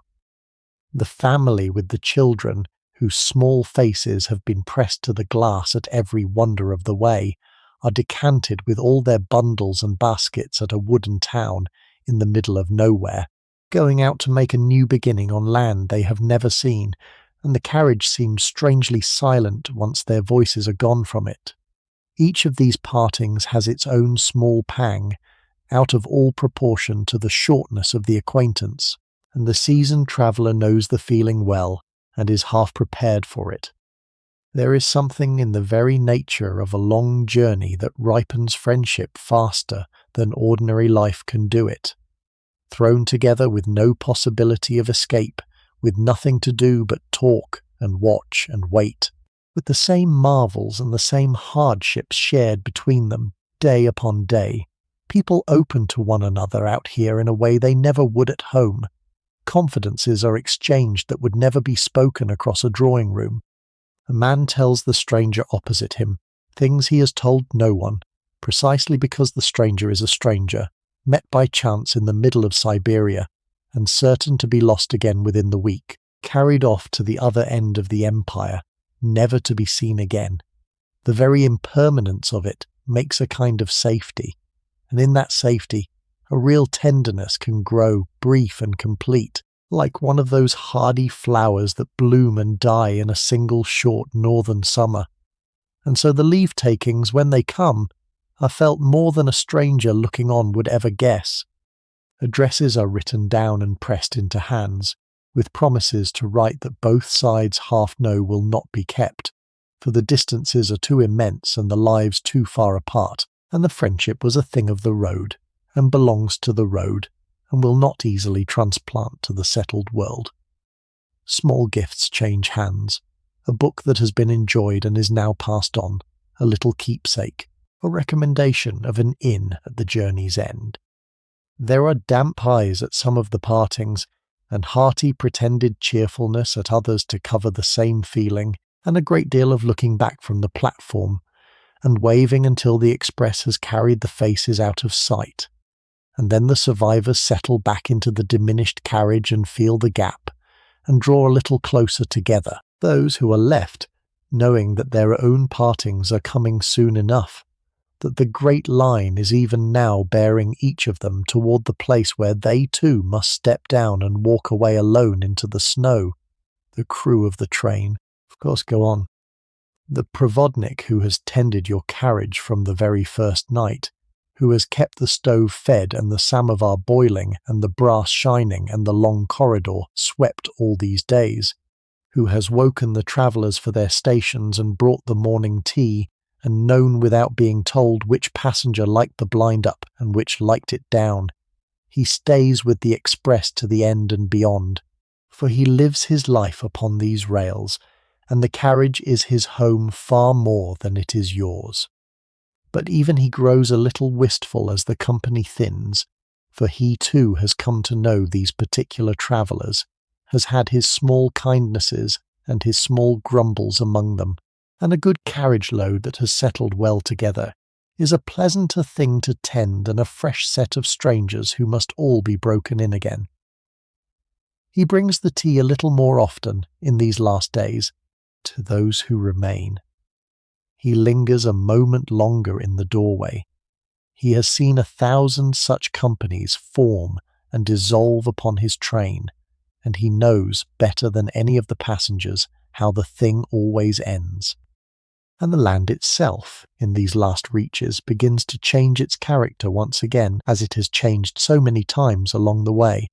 Behind us now lie the endless forests of the heartland and the iron immensity of central Siberia. Behind us lies the lake, that frozen inland sea. Behind us the wild grandeur of the mountains beyond it. Now the train comes down into a different country, the country of the far east of the empire, where Russia reaches out its long arm toward the rim of Asia and the shore of the Pacific, and where the land begins, faintly at first and then unmistakably, to feel as though it is sloping at last toward the sea. The rivers run differently here. The forests have a slightly different cast to them, with new trees mingled among the familiar firs and birches. And the people at the wayside halts have new faces among them, the broad, calm faces of the East. For here at the margin of the empire, the Russian world thins out and brushes up against the older worlds of Mongolia and Manchuria and the borders of China, and the blood and the speech and the look of things are mingled accordingly.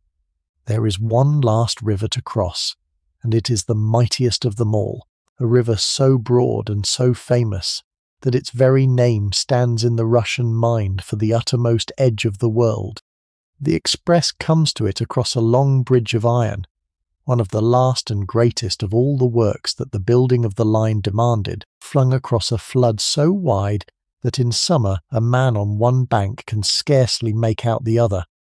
Now in the deep of winter, the river lies frozen and silent and white from shore to shore like all the rest, a broad pale road of ice winding away north and south between its dark wooded banks.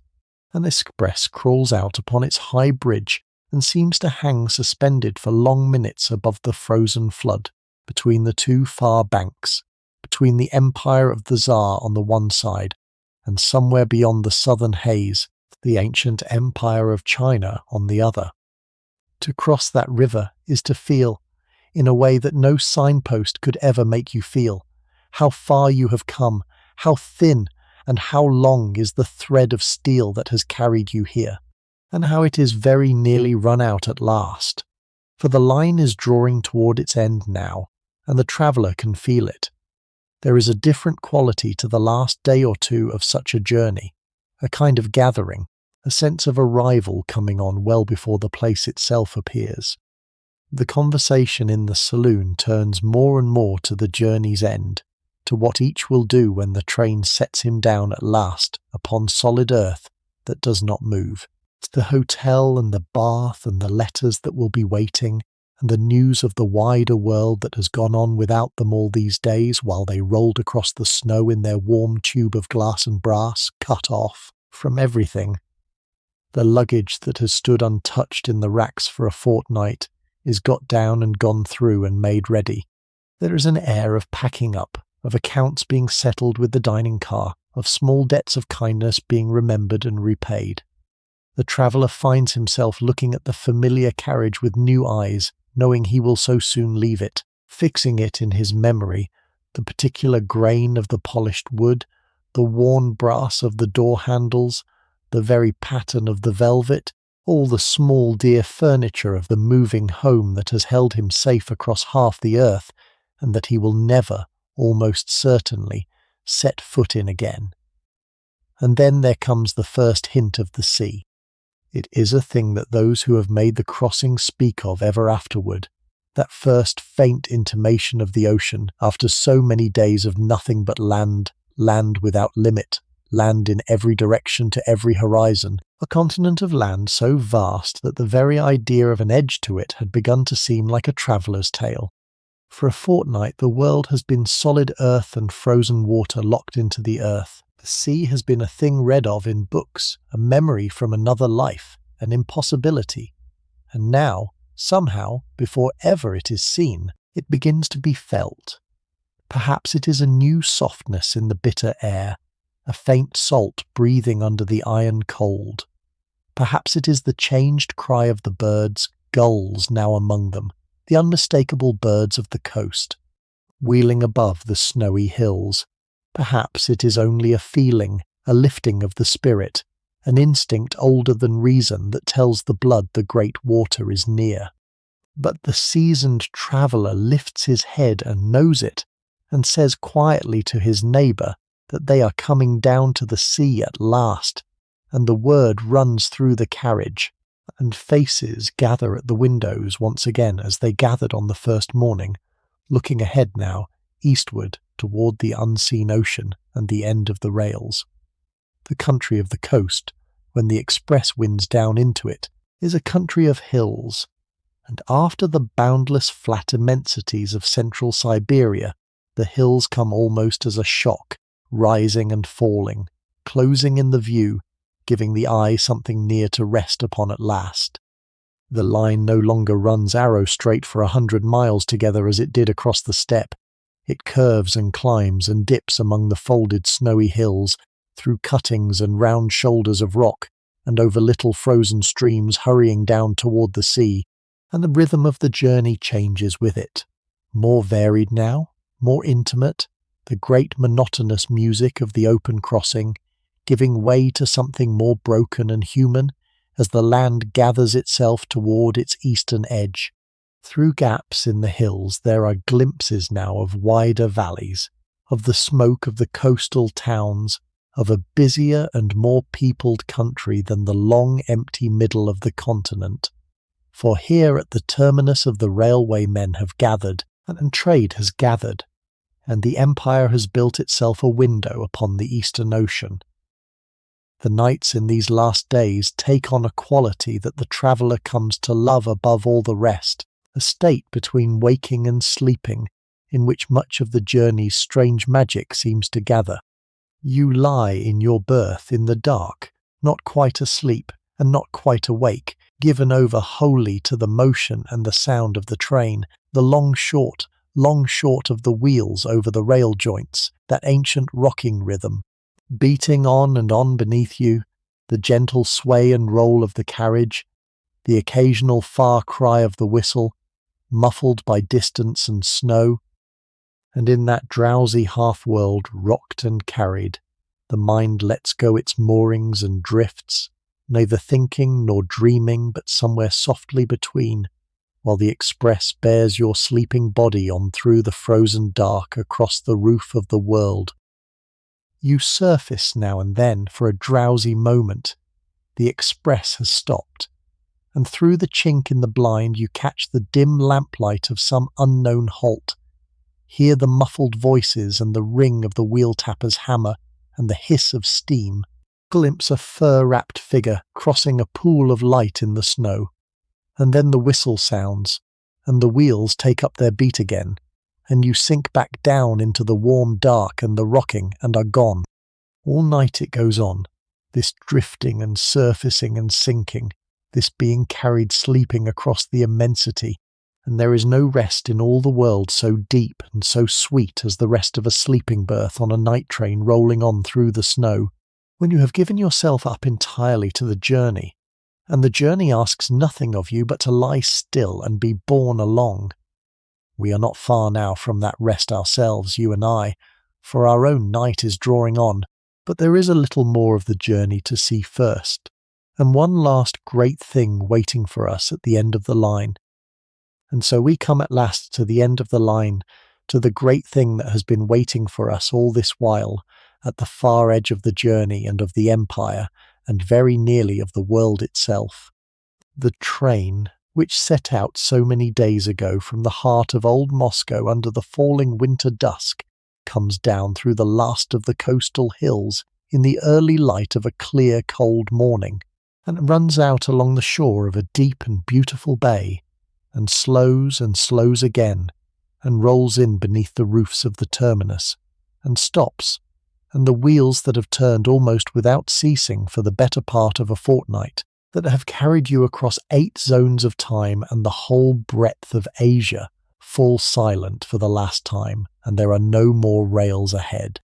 This is the place the Russians named, in their pride and their hope, the Lord of the East, the ruler and the master of all the Orient lands, the city built to be the empire's stronghold and harbour upon the far Pacific shore, and to arrive here, having come the whole way overland from the gates of Europe, is to stand at the very end of Russia and very nearly at the end of the earth. Step down now onto the platform on legs grown so used to the swaying of the train that the solid unmoving ground feels strange and treacherous beneath them, as the deck of the land does to a sailor newly come ashore. The cold here is a sea cold, raw and salt and damp, different from the dry iron chill of the interior, and it carries on it, unmistakable now, the breath of the great ocean. And there, beyond the roofs and the masts and the snow-covered hills that cradle the town, there it lies at last, the Pacific, the largest of all the waters of the world, the far side of the planet from the little harbours of home, stretching away grey and immense and cold to a horizon, beyond which lie Japan and the Americas and the whole unimaginable round of the globe. The bay itself, the famous deep horn-shaped bay on which the city is built, lies frozen at its head, and along its margins white ice giving way to grey water further out, and the warships of the Imperial fleet lie at their moorings wreathed in their own breath of frozen steam, and the merchant ships of half the nations of the earth ride beyond them, for this is the door by which Russia looks out upon the east, and the whole long railway you have ridden exists, in the end, to hold this door open. It is worth standing a moment on that windy platform at the end of the line, with the salt chill in your face and the Pacific gleaming beyond the town, and thinking back along the whole immense thread of steel that has brought you here. For you have travelled, in these few days, a distance that staggers the mind to hold. You set out from the old capital in the European heart of the empire, and you have crossed the wide plains of Russia, and the boundary of the continents in the snow-bound passes of the Urals, and endless forests and the great frozen rivers of western Siberia, and the boundless steppe, and the wild lake that is a sea, and the grand mountains beyond it, and the broad valleys of the far east, and the mightiest river of all upon its high iron bridge. And you have come down at the very last to the shore of the other ocean, the Eastern Ocean, having spanned in a single unbroken journey the largest country that has ever existed upon the face of the earth. There is no other railway journey in the world that can do this, that can carry a traveller in one continuous ride from the edge of Europe to the rim of the Pacific. And in the years when this story is set, it was a new thing under the sun, a marvel hardly yet believed, the longest road of iron that men had ever laid, and you have ridden the whole of it from end to end. And there is a fitness, a closing of a circle, in the arrival here above all places. For it was here, at this very city, upon this very bay, that the whole mighty enterprise had its beginning. Long before there were rails to ride, when the line was still no more than a line drawn hopefully upon a map and an order spoken by an old Tsar in his palace far away in the west, it was here that the work was begun in earnest. Here that the young heir to the throne, the Tsarevich who would in time become the last of all the emperors of Russia, came in his youth on his long journey home from the east, and took up a barrow of earth in his own hands, and tipped it out to mark the start of the building, and laid with his own hands a first stone of the eastern terminus. He stood, that young man, on this same shore, looking back westward along the unimaginable distance that the line would one day have to conquer, all the forests and rivers and mountains and the great lake and the boundless steppe, the whole breadth of Siberia that lay between this place and his capital, and he can have had no true conception, no man could have had, of the years of toil and the rivers of money and the numberless labouring hands that would be needed to close that gap with steel. And now it is closed. Now you have ridden across the whole of what was then only a hope. The barrow of earth he tipped has become the longest railway upon the earth, and you have come down it from one end to the other, and are standing where he stood at the Lord of the East, with the Pacific at your back and the whole crossed continent behind you to the west. That is the great thing that was waiting at the end of the line, and now you have seen it, and the journey, in the truest sense, is complete. There is the bustle of arrival all about you, the porters and the sleighs and the shouting and the steam, the travellers you have known these many days scattering now into the town and into their separate lives, the last hands shaken, the last farewells. There is the strange flat feeling that comes always at the end of a long-desired journey, the slight unreal sadness of an arrival, the odd wish, even now, even with solid ground beneath your feet and the ocean before you, to be back aboard the swaying train with the snow going by and the long, marvellous crossing still ahead. But the rails have run out. The road of iron that bound the empire from sea to sea has carried you to its furthest end, and there is nowhere further to go but out upon the cold grey water of the Pacific itself. And so here, at the Lord of the East, our long journey together over the snows of old Russia comes to its rest. And now that we have come to the end of it, you and I, let us lie quiet a little while longer, and think on what it was that we have crossed, and what it meant, this great line, and the vanished world it ran through.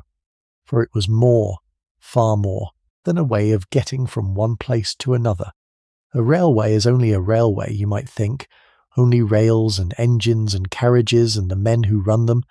but this railway was something else as well, something that the old Tsar who ordered it understood very well when he set his name to the command.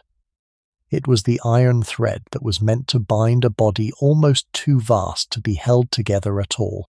Think of it, an empire that stretched from the borders of Germany and the warm shores of the Black Sea away across the whole top of the world to the rim of the Pacific and the marches of China and Japan, an empire so wide that when the sun rose over its eastern ports it had not yet set upon its western capitals, an empire of 100 peoples and a dozen faiths and a score of tongues, spread thin across a sixth of all the dry land on the face of the earth. Consider how such a thing was ever to be held together at all. A single will, a single crown, had somehow to reach across all that immensity of forest and steppe and mountain and ice, out to that far eastern shore, where a rival empire pressed close and the grip of the centre had always been weakest and most in doubt. The answer, in the age of which we are speaking, was steel. The answer was the line. The great railway was the empire reaching out at last to take a firm hold of its own far edge, to pour its soldiers and its settlers and its goods and its government swiftly east, where before they had crawled for months along muddy tracks or not gone at all, to make of all that scattered immensity, for the first time in history, something approaching a single connected whole. And so to ride that line as you have ridden it tonight was to ride along the very spine and sinew of the old empire in its last age of confidence, to feel under the wheels the great gathering effort by which a dynasty centuries old strove to fasten its vast and ramshackle and beautiful realm together with bands of iron before the new century could pull it apart. For that, of course, is the thing we know, looking back from where we stand, that the travellers in the warm carriages could not yet know as they rolled across the snow sipping their tea. They were moving through a golden afternoon that they took for the settled order of the world, the long-established empire of the Tsars going about its enormous slow business as it had done for generations, and would surely, they imagined, do for generations more. They could not see as we can how short the afternoon had grown, how few the years remaining to that whole shining vanished order of things, the court and the crown and the gilded ease, the officers in their long grey coats and the merchants with their furs and the great country houses asleep under the snow. All of that lay under a shadow it could not yet feel,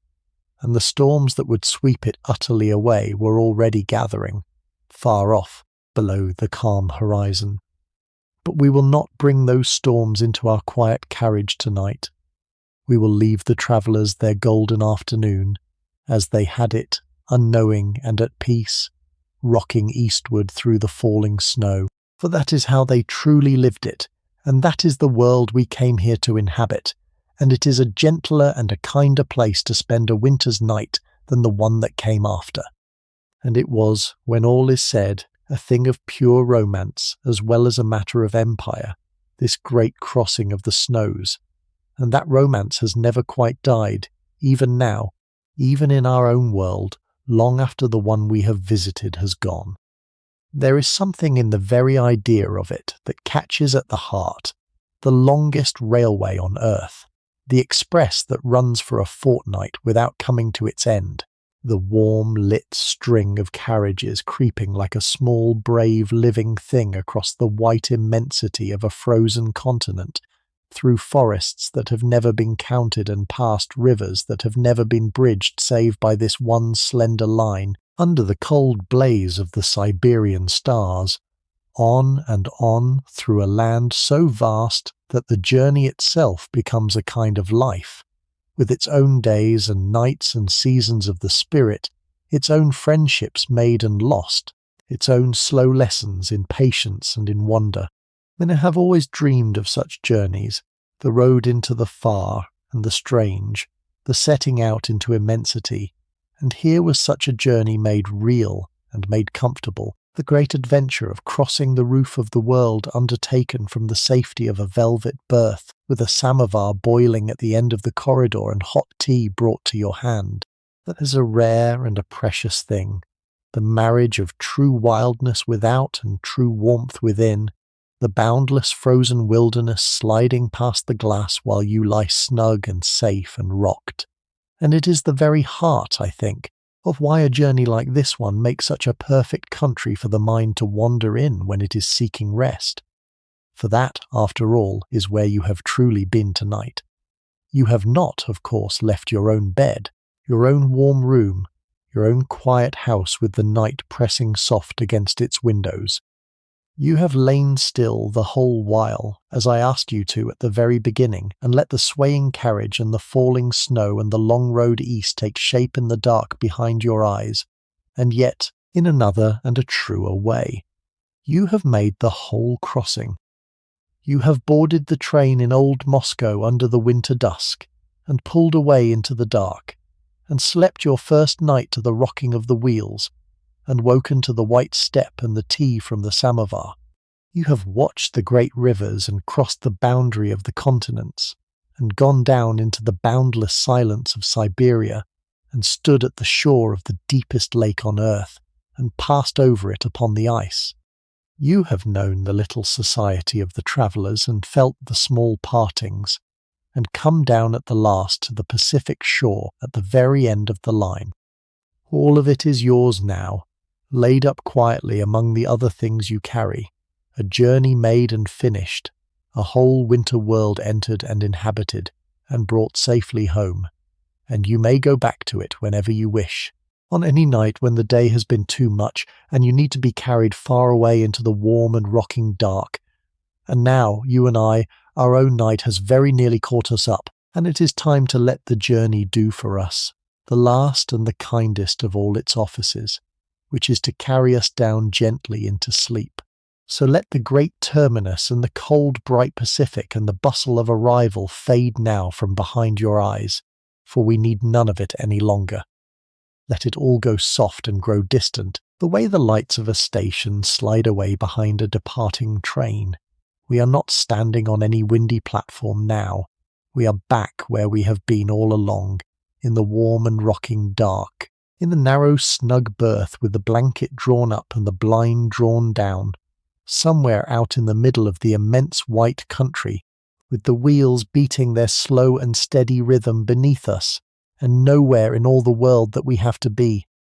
Feel how warm it is, here in your berth, with the small fierce cold shut safely out beyond the glass. Feel the weight of the good thick blankets over you,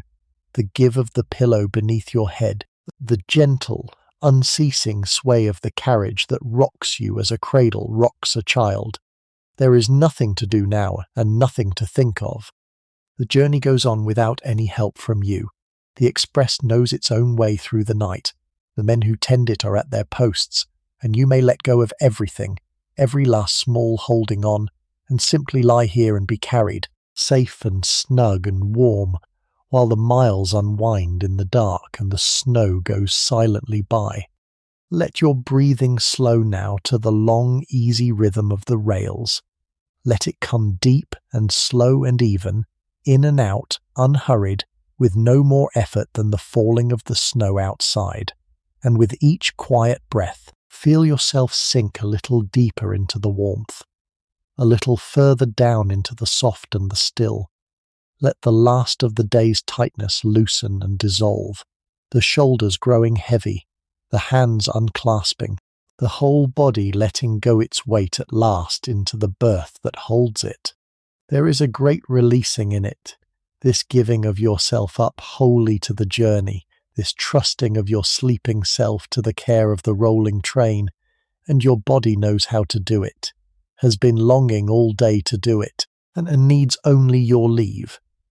Outside the blind, though you need not picture it unless it pleases you, the night country slips endlessly past, hushed and dim and lovely, the dark forests and the pale snowfields and the frozen rivers all asleep beneath the stars, the little wooden hamlets shuttered and silent, the smoke of their chimneys standing straight up into the still and bitter air. Now and then a far light passes in the blackness, a lonely lamp at some crossing, and is gone. Now and then the whistle sounds, very far away and soft, muffled by the snow, a lonely tender sound that only deepens the warm safety of where you lie. But none of it asks anything of you. It is only there, going quietly by, the great sleeping land and the great patient train moving through it, while you lie warm at the heart of it all and slowly, slowly let go. Let the warmth move through you now, slowly, from somewhere deep at the centre of you out toward your hands and your feet, the way the heat of the stove steals down the length of the sleeping carriage in the small hours. Feel your feet grow heavy and far away, and your legs, and the long muscles of your back letting go their hold one by one. Feel your hands lie open and still, and your arms grow loose and weighted. Feel even the small held tightness about your eyes and your jaw begin to soften and smooth away. There is nowhere these hands must reach tonight, and nothing these feet must carry you toward. They may rest now, all of you may rest now, sinking down by gentle degrees into the warm and the dark, like a stone settling gently through deep still water toward the quiet floor. Closer, and whatever of the day is still with you, whatever small unfinished business or unquiet thought may still be turning somewhere at the back of the mind, you may set it down now too, and leave it on the platform behind you, for none of it can follow you out here into the snow. There is nothing left tonight that needs you. There is nothing you must solve or settle or hold before you sleep. The whole of it can wait until the morning, and the morning is a long way off, many warm, dark miles away down the line, and between here and there is only this, only the rocking and the warmth and the slow breath and the falling snow, and your own self at last let off its duties, free to drift, free to sink, free to let the night carry it wherever it will. So let each breath now take you down a little further, the way each turn of the wheels takes the train a little deeper into the night. Breathe in, slow and soft, and breathe out and sink. Breathe in and out and sink again, lower each time, warmer each time, further each time from the surface of the waking world. There is no journey left for you to make tonight, but this last short one, the gentlest journey of them all, down out of waking and into sleep, and the rocking carriage is taking you there, as surely as it has taken you across the whole breadth of a continent. With every beat of the wheels you go a little further into the warm dark. With every quiet breath you sink a touch, deeper toward rest. The thoughts that may still be drifting through your mind are growing slow now and far apart and faint like the lights passing in the night outside, each one dimmer than the last, each one further off, until they too thin away into the soft dark and are gone, and there is nothing left but the warmth, and the rocking, and the long low murmur of the wheels. And you are not alone in this, out here in the warm rocking dark. All down the length of the express, in berth after berth, the other travellers are sinking as you are sinking, giving themselves up one by one to the same gentle motion and the same falling snow, the whole long train becoming, carriage by carriage, a single warm vessel, full of sleeping souls borne together through the night. The Provodnik moves quietly down the corridor and turns the last lamp low. The talk has all died away. The cards are put up, the tea glasses stand empty, the doors are drawn, and the train runs on through the immense and patient night with all its trusting company asleep within it, and you among them, one small bright life among the many, carried safe and unthinking through the heart of the sleeping land. There is no hurry now to arrive anywhere, not even at sleep itself. The night is long out here, longer than any night you know at home, the deep, unhurried night of the northern winter that goes on for hour upon patient hour, and there is all the time in the world, and more, to drift down into it at your own slow pace. You need not chase sleep or reach for it or wonder when it will come. It will come. It is already coming, gathering softly at the edges of you, like the snow gathering on the still fields outside,